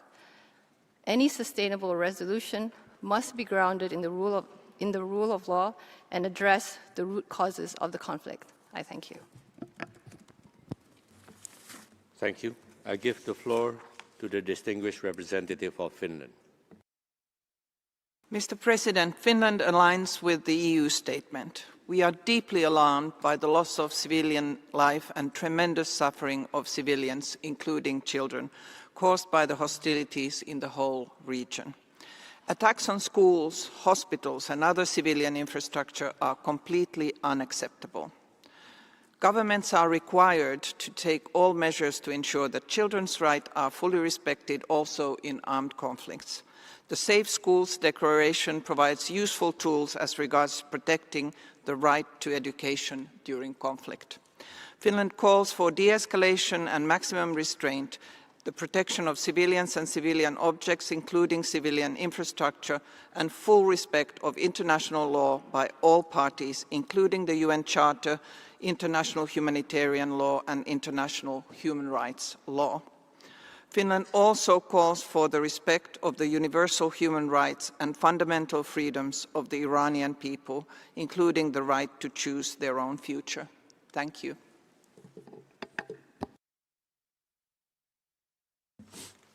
Thank you. I give the floor to the distinguished representative of the Philippines. Mr. President, the Philippines expresses its sincere condolences to the families of the victims over the heartbreaking tragedy in Minab. The attacks that claimed the lives of 168 young school children are an assault on our shared humanity. Attacks against children in schools are grave breaches of international humanitarian law and result in serious violations of human rights. For the Philippines, children are zones of peace. As a member of the Global Pathfinding Alliance, the Philippines is firmly committed to advancing children's rights, including in situations of armed conflict. The Philippines will host the second Global Ministerial Conference on Ending Violence Against Children in November this year, with the aim of accelerating global action and enhancing accountability to protect children everywhere from all forms of violence in times of peace and in times of conflict. We call on all states, particularly parties to armed conflict, to fulfill their obligations to safeguard the rights, dignity, and safety of children at all times. Avoidable tragedies involving children must never be repeated nor normalized. Thank you. Thank you. I give the floor to the distinguished representative of Canada. Mr. President, we are shocked and profoundly distressed by the tragic deaths of 168 school children in Minab, Iran. Violence affecting children's schools or other civilian objects violates international humanitarian law and constitutes a grave violation against children in armed conflict, causing devastating impacts on their lives and well-being. Iranians are bearing an immense human cost in this war. Families are losing loved ones, and many face daily threats of attacks, raising living costs, and critical shortages of basic goods such as food, water, and energy. We implore all parties to comply with international humanitarian law, including the principles of distinction, proportionality, and precaution in order to protect civilians and civilian objects. Canada supports an independent, impartial, and transparent investigation into the incident in Minab, accountability and redress for the victims, and the endorsement and implementation of the Safe Schools Declaration. As the toll on civilians rises, we urge all parties to de-escalate tensions, prioritize pathways for diplomacy, and ensure the protection of civilians. We mourn with the families affected by this unacceptable loss of life. All children have the right to education and must live and learn free from violence, including strikes. We extend our sincere sympathies to the families and loved ones of these school children. I thank you. Thank you. I give the floor to the distinguished representative of the Democratic People's Republic of Korea. Thank you, Mr. President. Israel's military attack on the Islamic Republic of Iran, launched under the U.S. active support and patronage, and the military action of the U.S., which joined in it, are an illegal act of aggression and the most despicable form of violation of sovereignty in their nature from A to Z. The DPRK delegation condemns in the strongest tone the shameless rogue act of the U.S. and Israel, which put their domestic law before the recognized international law and do not hesitate to abuse military muscle in order to realize their selfish and hegemonic ambition. The tyranny's high-handed and arbitrary practices make those countries directly related to the regional situation pay due price and give rise to the concern that they may have a negative effect which cannot be disregarded politically, economically, and geopolitically on the region, which has no connection with the present Iranian situation. The unjustifiable war of aggression by the U.S. and Israel can never be tolerated in any case. The relevant and interested parties in the region would be well advised to fulfill their due responsibilities in switching the trend in the situation of the Middle East back to peace and stability. I thank you, Mr. President. Thank you. I give the floor to the distinguished representative of Germany. Thank you, Mr. President. We align ourselves with the EU statement. Germany deeply deplores the loss of life of innocent civilians. Our delegation's thoughts are with the victims and their families. We reiterate our call for de-escalation and maximum restraint, the protection of all civilians and civilian infrastructure, including children, as also reflected in the Safe Schools Declaration in this armed conflict, and for the full respect of international law and international humanitarian law. Germany urges Iran to finally provide full and unhindered access to the mandates created by this Council to ensure that any allegations of violations of international humanitarian law can be independently investigated. In closing, let me reiterate our call for an end of the appalling violence and repression by Iran against its own people. Thank you. Thank you. I give the floor to the distinguished representative of Turkey. Thank you, Mr. President. We are deeply concerned with the escalation of hostilities in our region.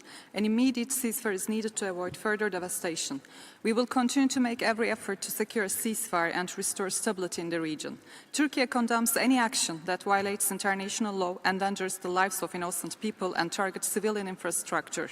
Schools, hospitals, places of worship, and water sources should not be targeted. The attack on the school in Minab is a violation of international humanitarian law and should not be repeated. Civilians must be protected at all times and under all circumstances. The fact that those killed were children makes the situation even more grave. We have to do everything in our power to prevent such killings. In line with the Convention on the Rights of the Child, we consider it essential to safeguard the rights to life, survival, and development of every child, and call on all parties to take all necessary measures to ensure this. As we mentioned before under this roof, the region needs a comprehensive formula for peace that will replace long decades of instability. Turkey will continue to spare no efforts to end hostilities and build a lasting peace in our region. Thank you. Thank you. I give the floor to the distinguished representative of Sri Lanka. Mr. President, Sri Lanka remains deeply concerned with the evolving situation in West Asia and its implications for regional stability and global security. We are deeply saddened by the strike on Shajareh Tayyebeh Girls' School in Minab, resulting in the tragic loss of life of 168 school children and injury to many. This tragedy brings to light the devastating consequences of the conflict, which must be avoided at all costs. Mr. President, Sri Lanka reiterates that respect for international law, including the principles of the UN Charter, remain critical in addressing the ongoing situation in the region. We urge all parties involved to ensure strict adherence to the relevant conventions and declarations and to prioritize the protection of civilian life, in particular of children, women, the elderly, and persons with disabilities, as well as of critical infrastructure, including schools, hospitals, and medical and energy facilities. We call upon all parties to exercise maximum restraint and take all necessary measures for the immediate de-escalation of the situation. We emphasize the importance of diplomacy and dialogue to bring about lasting peace, stability, and security in the region. Thank you, Mr. President. Thank you. I give the floor to the distinguished representative of Greece. Thank you, Mr. President. Greece aligns with the EU statement. Greece is closely following the situation in Iran and the broader region with serious concern. We regret the continued loss of civilian lives, particularly children, and stress that the protection of civilians and civilian infrastructure must remain a priority. Compliance with international law, including international humanitarian law and international human rights law, is essential. Greece is deeply concerned about the tragic attack on a school in Minab on 28 February, which resulted in the loss of children's lives. Our thoughts and deepest condolences are with the families. Children are entitled to special protection at all times, including during armed conflict. Schools and other facilities dedicated to civilian use must be safeguarded, and all parties should take concrete steps to avoid harm to children and ensure their rights are fully respected. Incidents affecting educational institutions are particularly concerning. We call on all parties to exercise restraint and avoid further escalation, which would undermine regional stability and international security. Only dialogue, diplomacy, and engagement can help reduce tensions and create the conditions for a lasting negotiated solution. We support diplomatic efforts aimed at de-escalation and the protection of human rights in the region. We reiterate our call for the respect of human rights and fundamental freedoms of the Iranian people and recognize the valuable role of international monitoring mechanisms addressing the human rights situation in Iran and support their continued work, which contributes to accountability and transparency. I thank you. Thank you. I give the floor to the distinguished representative of Portugal. Mr. President, Portugal aligns with the statement delivered by the European Union. We call on all parties to exercise maximum restraint and to swiftly return to political and diplomatic solutions. We express our condolences to the victims and mourn the loss of life and the suffering caused to all affected. International law, including international human rights law and international humanitarian law, must be respected. The principles of distinction, proportionality, and precaution are non-derogable obligations. Civilians, and especially children, must never be the target of military attacks. Schools must remain safe environments where children can learn and develop free from fear or violence. Portugal stands ready to support all efforts towards ending hostilities and reaching a lasting peace. I thank you.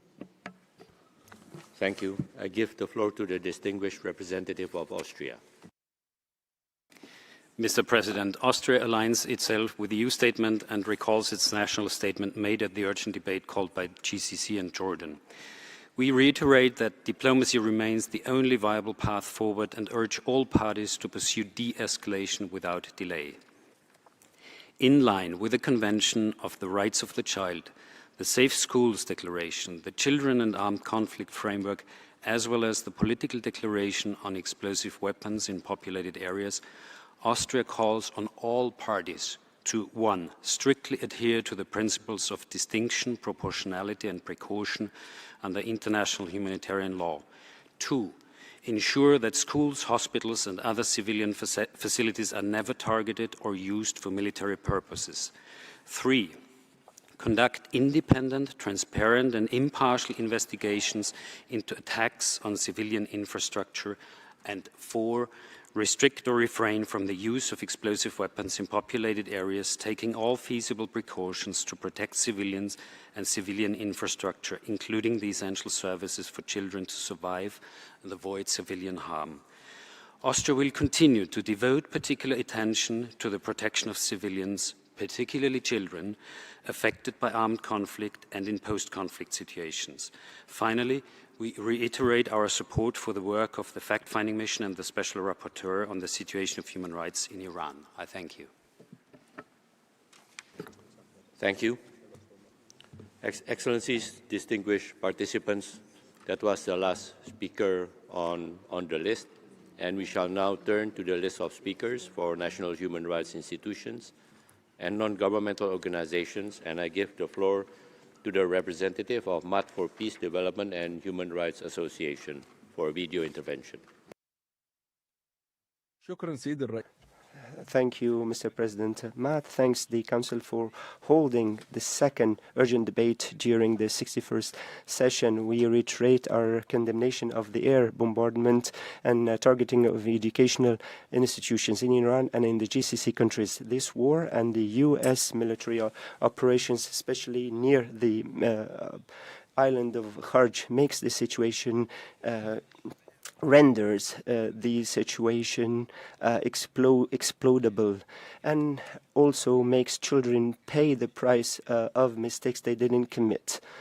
MAT has concerns that this war initiated by the United States of America and that has led to the killing of hundreds of children in Iran and Lebanon would create generations of children who do not trust international institutions or organizations, generations that only recognize the principle of retaliation. We call on bringing pressure to bear on the United States and the Israeli occupation, as well as Iran, to end these military operations and to stop any attack against schools, civilian objects, and to participate in good faith in negotiations for a ceasefire to achieve peace and peaceful coexistence amongst all in the Middle East. I thank you. Thank you. I give the floor to the representative of the Association Maona for Human Rights and Immigration. Thank you. Over the last year, attacks on schools in conflict zones around the world have increased by 44%, affecting millions of children. Students and teachers as civilians and schools as civilian objects are protected under international humanitarian law. Attacking them is a war crime and a grave violation against children. We strongly condemn any attacks on schools.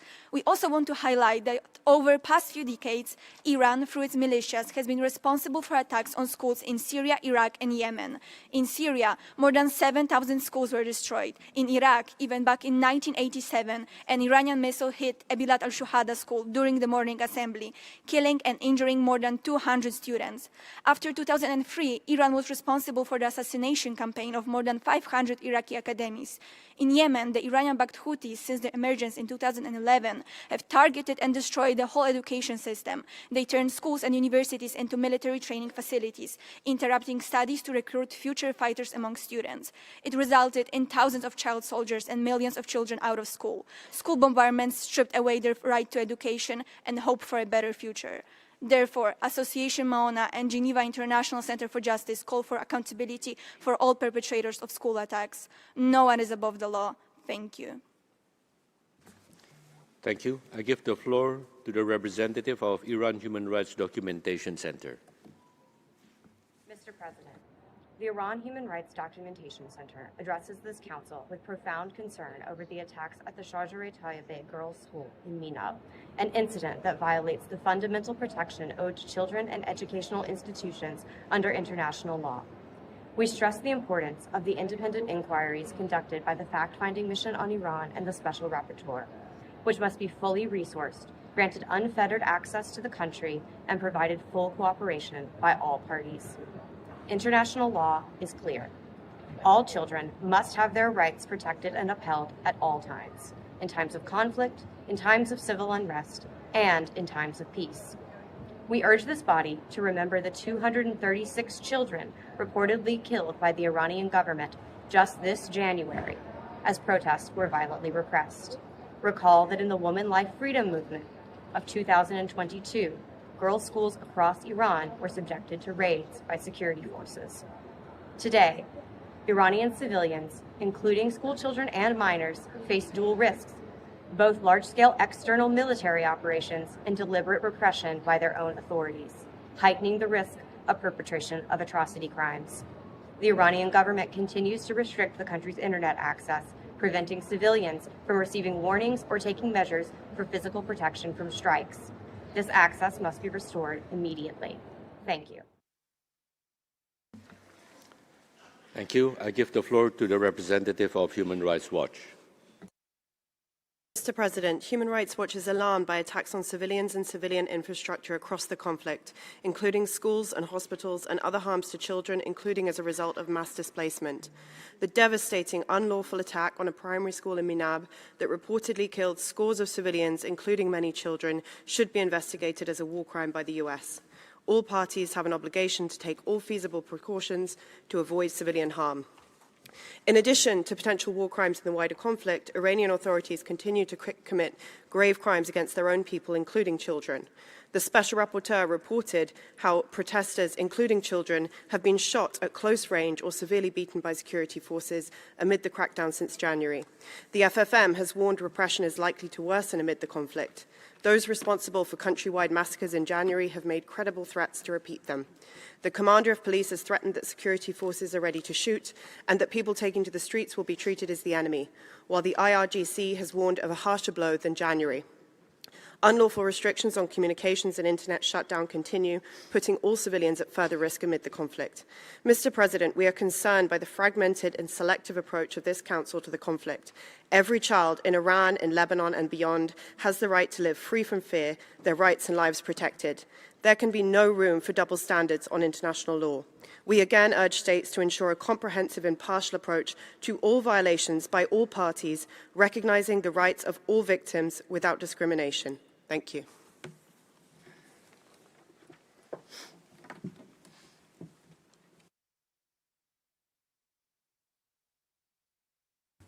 Thank you. I give the floor to the United Nations Watch. Mr. President, what happened at the Minab Girls' School, located next to an IRGC military base, is a tragedy. We welcome the U.S. decision to open an investigation by an officer independent of CENTCOM. Responsible democracies must hold themselves to account. But let us be clear. If anything, this incident was an exception that proves the rule. The United States has now conducted 10,000 strikes targeting IRGC weapons and military assets, not civilians. That's how they destroyed vast amounts of IRGC missile, drone, and naval capabilities. By contrast, from Dubai to Tel Aviv, the Islamic Republic of Iran is deliberately targeting homes, playgrounds, hospitals, not by accident, but by design. In Israel, the casualty rate from Iranian attacks is 100% civilian. Distinguished delegates, there is a clear difference between inadvertently killing civilians during war, a tragedy that occurs in every conflict, and targeting civilians as a policy.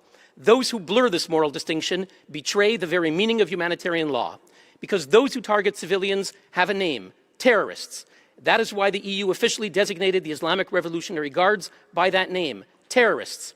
To the IRGC, we say, you do not represent the Iranian people. No, they consider you occupiers of their country. History's verdict is already written for those who murder thousands of their own people and who target hospitals and playgrounds and call it resistance. The IRGC has chosen the path of shame. I urge the civilized world, choose the path of honor. Stand with the Iranian people. Thank you. I give the floor to the representative of ARC for video intervention. Monsieur le Président. President, the fact that a state calls for protection of children in armed conflict while being itself involved in grave violations against them is a cause for profound concern. 7th and 8th January, more than 200 children under the age of 18 were killed by security forces during protests. Several were detained in prison. The pupils killed in Minab, as well as all child victims of conflict, are neither responsible for political decisions or for the actors in hostilities. They are the primary victims of situations outside their control. For a number of years, certain policies have exposed the Iranian population to heightened risk. Grave violations have been documented, particularly lethal use of force against peaceful protesters. Overlapping information indicates also the presence of military facilities close to civilian areas, including close to schools and residential neighbourhoods. Such practices are a grave violation of IHL. We, the ARC Association and Zagros Centre for Human Rights, we call for an independent, impartial international investigation to be carried out to document the facts. Protection of children requires truth, justice and an end to impunity. Thank you. Thank you. I give the floor to the representative of IPWR. Bismillah ar-Rahman ar-Rahim. Mr. President, the Institute for Protection of Women's Rights, while thanking Council for convening this urgent meeting, draws the Council's attention to one of the most unprecedented war crimes in recent history. Despite establishing humanitarian and human rights protections for children in armed conflicts, the occupying powers of Israel and the United States, disregarding all international laws, targeted Iranian students with more than 200 children killed to date. In the early hours of these attacks, the Shajareh Tayyebeh Elementary School in Minab was brutally struck, killing 165 innocent children in their classrooms.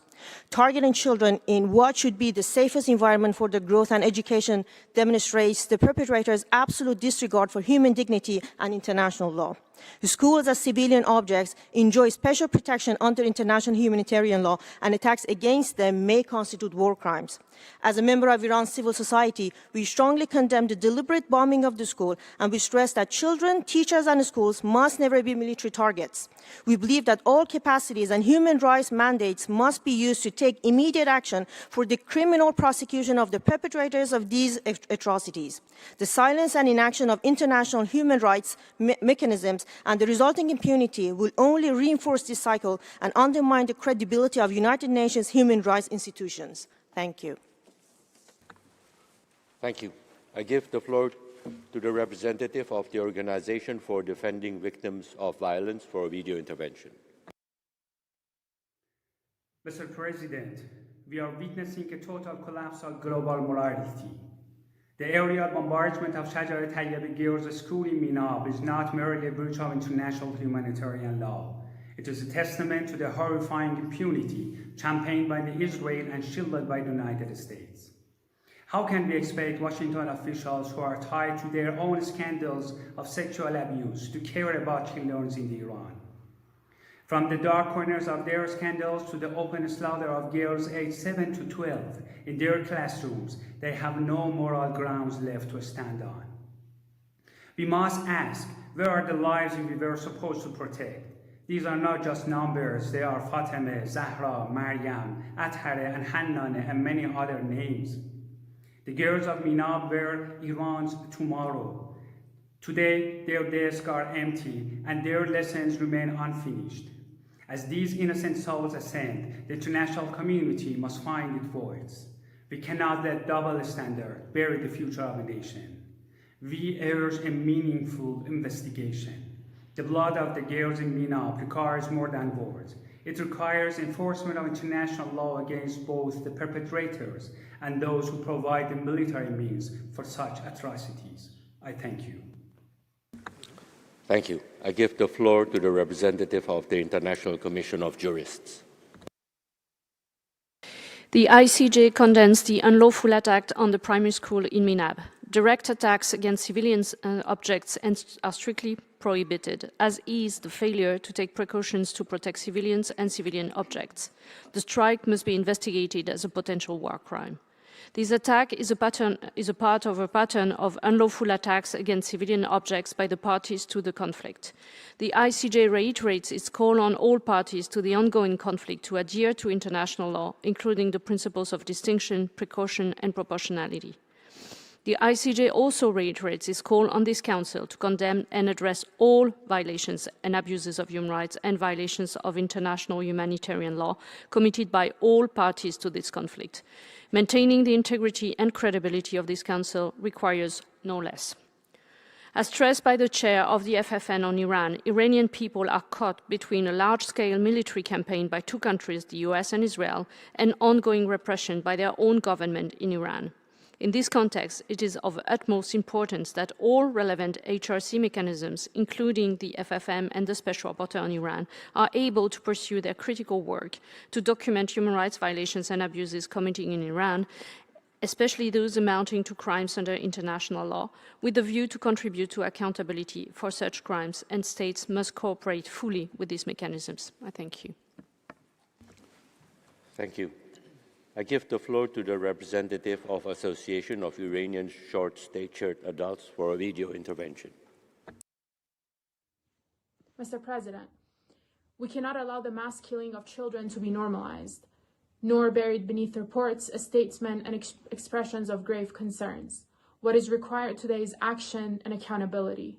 In Minab, 168 children were killed in a war crime carried out by U.S.-Israeli forces. The targeting of these children was part of a broader pattern of systematically abandoning legal obligations by the United States, continuing on its impunity to do so.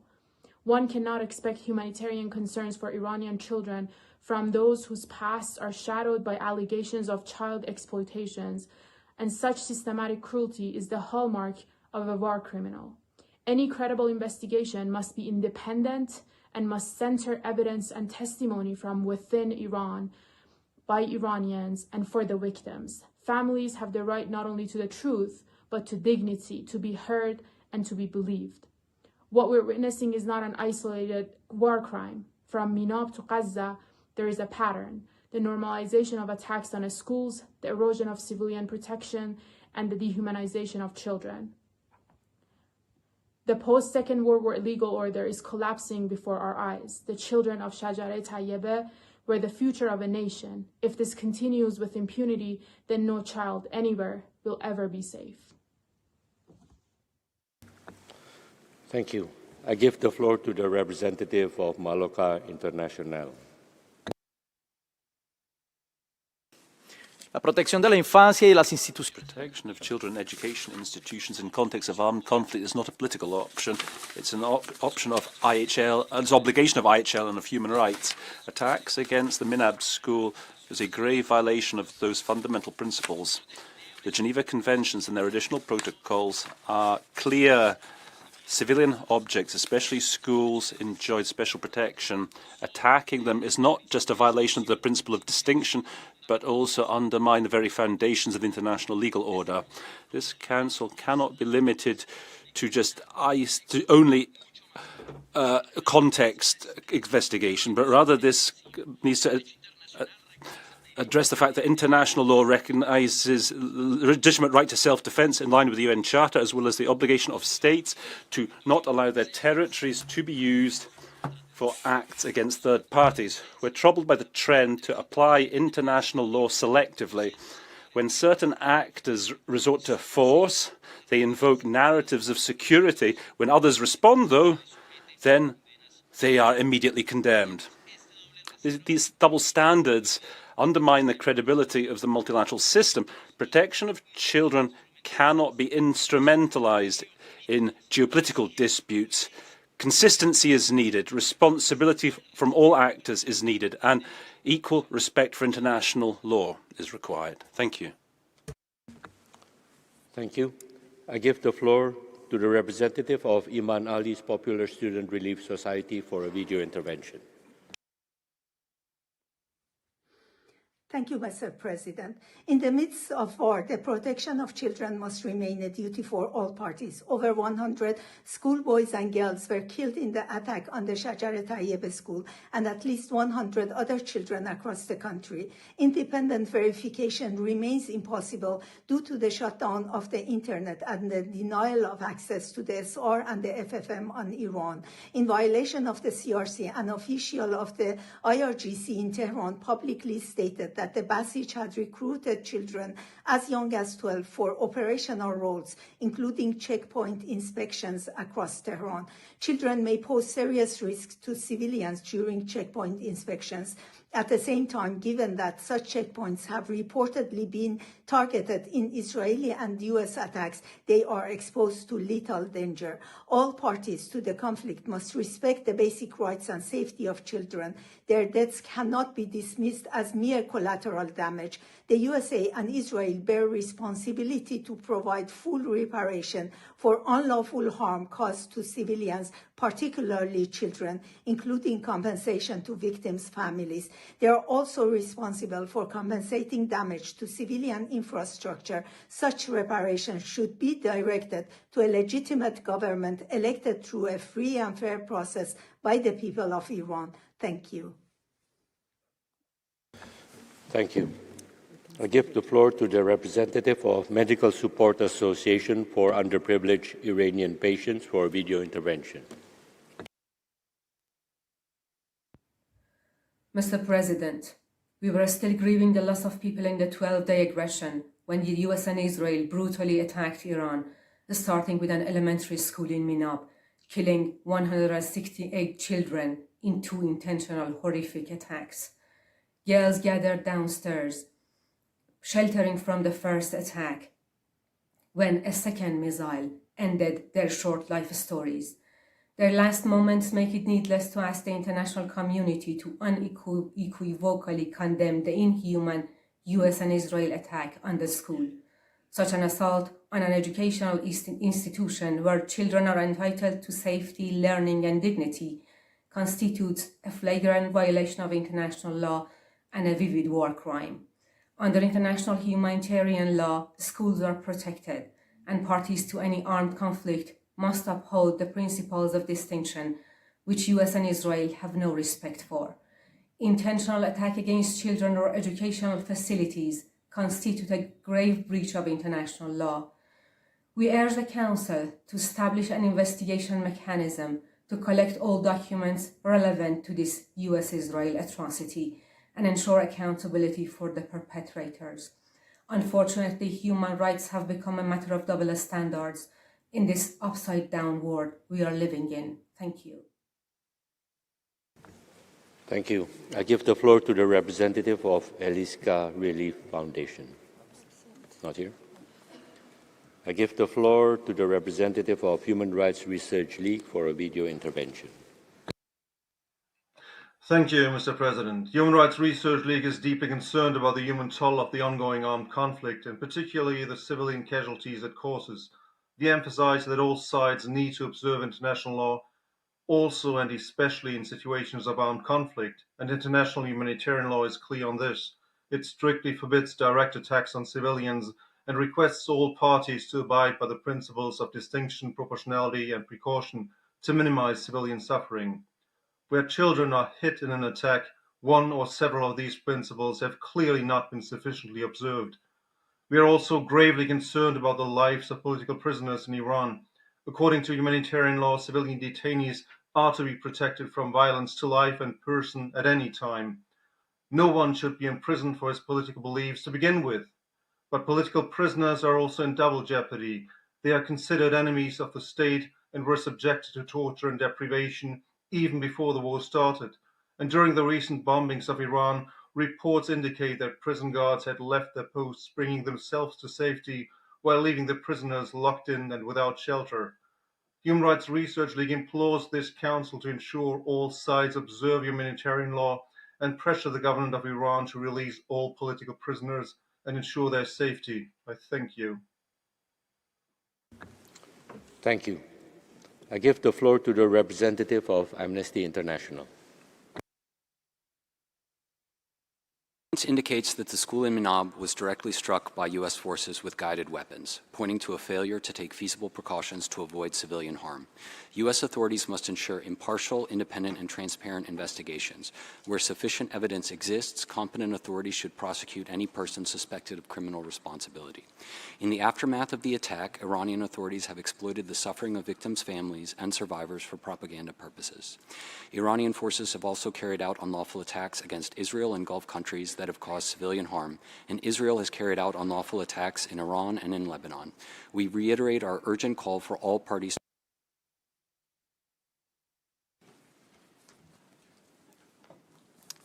in authorities threaten further mass killings of dissidents and protesters amid an ongoing internet shutdown they imposed.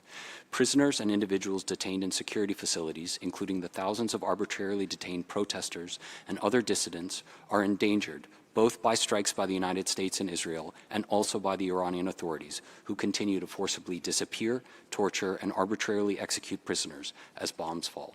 This Council must insist that respect for international law and tackling impunity be the centerpiece of any genuine political resolution, with holistic accountability efforts driven by the gravity of the harms done rather than politics. This Council must champion a comprehensive and sustained strategy leveraging all tools and mandates available, including the Office of the High Commissioner for Human Rights, treaty bodies, and the Human Rights Council mandates and processes. Thank you. Thank you. I noted the technical glitch, and I request the Secretariat to ensure that it does not recur.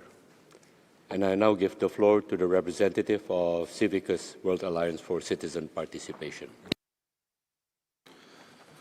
Mr. President, Civicus is gravely concerned about the unfolding situation in Iran and the Gulf region. The conflict is exacerbating the already closed civic space in Iran. We firmly condemn the indiscriminate attacks and targeting civilians, including children. The aerial attacks on school and civilian infrastructure constitute a grave breach of international humanitarian and human rights law. We urge a full and transparent investigation into all such instances to ensure justice for all victims. Following the US and Israel's aggression in breach of international law towards Iran and amid Iran's retaliation, the conflict has caused immense loss of life in addition to threatening further deterioration of fundamental freedoms in the region. The coordinated airstrikes by Israel and the US have killed at least 1,255 people in Iran, injuring about 10,000 according to official data. Serious concerns remain over the safety of protest detainees, forcibly disappeared protesters, and imprisoned activists in Iran. Following the recent mass protests, many protesters are now facing the death sentence. We urge this Council to take measures to protect and ensure the safety of detained activists, journalists, and protesters caught inside active conflict zone, and to address human rights implications of the attacks objectively, impartially, and without double standards. We urge all parties to respect the Iranian people's fundamental civic freedoms, hold hostilities, and protect civilians, especially vulnerable groups, while the international community works toward a sustainable peace process. We thank you. Thank you. I give the floor to the representative of International Association of Justice Watch by video. In the name of God, Madam President and distinguished members of the Human Rights Council, the Justice Watch Association in this urgent session today asks a very simple but decisive question. If an attack on a school does not provoke an immediate response from this council, then what will? The attack on a school in Minab carried out during the military operations of the United States and Israel is not merely a tragic incident. It is a test of the credibility of the international system for the protection of civilians. A school is a place for learning, not a battlefield. A child is entitled to protection, not to be a target. And if these basic principles collapse, what is at stake is not just a city or a country, but the very integrity of the international law. We warn that leaving an attack on a school unanswered sends a dangerous message to the world that even children are no longer protected. So we hereby call upon the Human Rights Council to unequivocally and formally condemn this attack, immediately establish an independent fact-finding mechanism in cooperation with Iranian NGOs holding consultative status as eyewitnesses, and hold those who ordered, carried out, and supported this attack accountable, leveraging the capacity of organizations with consultative status. Minab must become the point at which the world moves beyond silence. Thank you. Thank you. I give the floor to the representative of Rajasthan, Samgras Kalyan Santan, for a video intervention. Thank you, Mr. President. Armed conflict does not end when guns fall silent, especially for children. In 2024, a staggering 520 million children, 1 in 5 globally, live in active conflict zones. These children are not merely survivors, they are right holders entitled to justice, healing, and a future. Recovery is not optional, it is an obligation under international law, yet fewer than 30% of child survivors in conflict receive adequate psychological or social integration support. Evidence shows that community-based psychological care, access to education, family reunification, and livelihood support significantly reduce re-recruitment and intergenerational violence. We must move beyond rhetoric to systematic action. We urge all states to invest in gender and age-sensitive integration programs, ensuring every child formerly associated with armed groups is recognized first as a victim. Establish accessible, child-friendly justice mechanisms that prioritize restorative practices over retribution. Guarantee meaningful child participation in designing and monitoring recovery processes because policies about children must include children. Mr. President, accountability is prevention. Without reparations, recovery remains incomplete. Let us transform today's discussions into tomorrow's protections. Every child deserves a childhood, not a conflict zone. We thank you. May all live happily. Thank you. I give the floor to the representative of Center for Global Non-Killing. Dear human beings, Mr. President, dear living populations of the earth, dear 40s, including the teachers, excellencies, everyone, everywhere, in the name of the right to learn. What should we? What do we learn in school? What should we learn? What should we do at the Human Rights Council? The universal value of life, the right to happiness, the duty to avoid violence, the commitment to solve disputes peacefully, to learn from our mistakes, to repair them, to learn what it takes to bring humanity into a brighter and safer stage of life. The human condition has marvelously improved in the past decades because of human rights, of the respect for the human person. The path ahead is steep, urgent. Humanity requires lessons of life. These should not be hard or violent lessons. The worth giving to the individual needs to serve human history.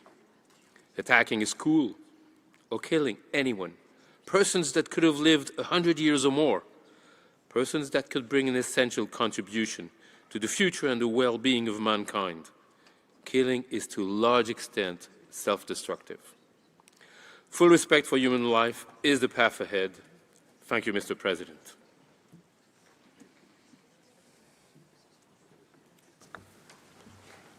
Thank you. This was the last speaker we could accommodate at this meeting. And this brings us to the end of this urgent debate. Excellencies, distinguished participants, we will now take a short technical break and then proceed with the presentation of reports and the general debate under the agenda item 10. Thank you.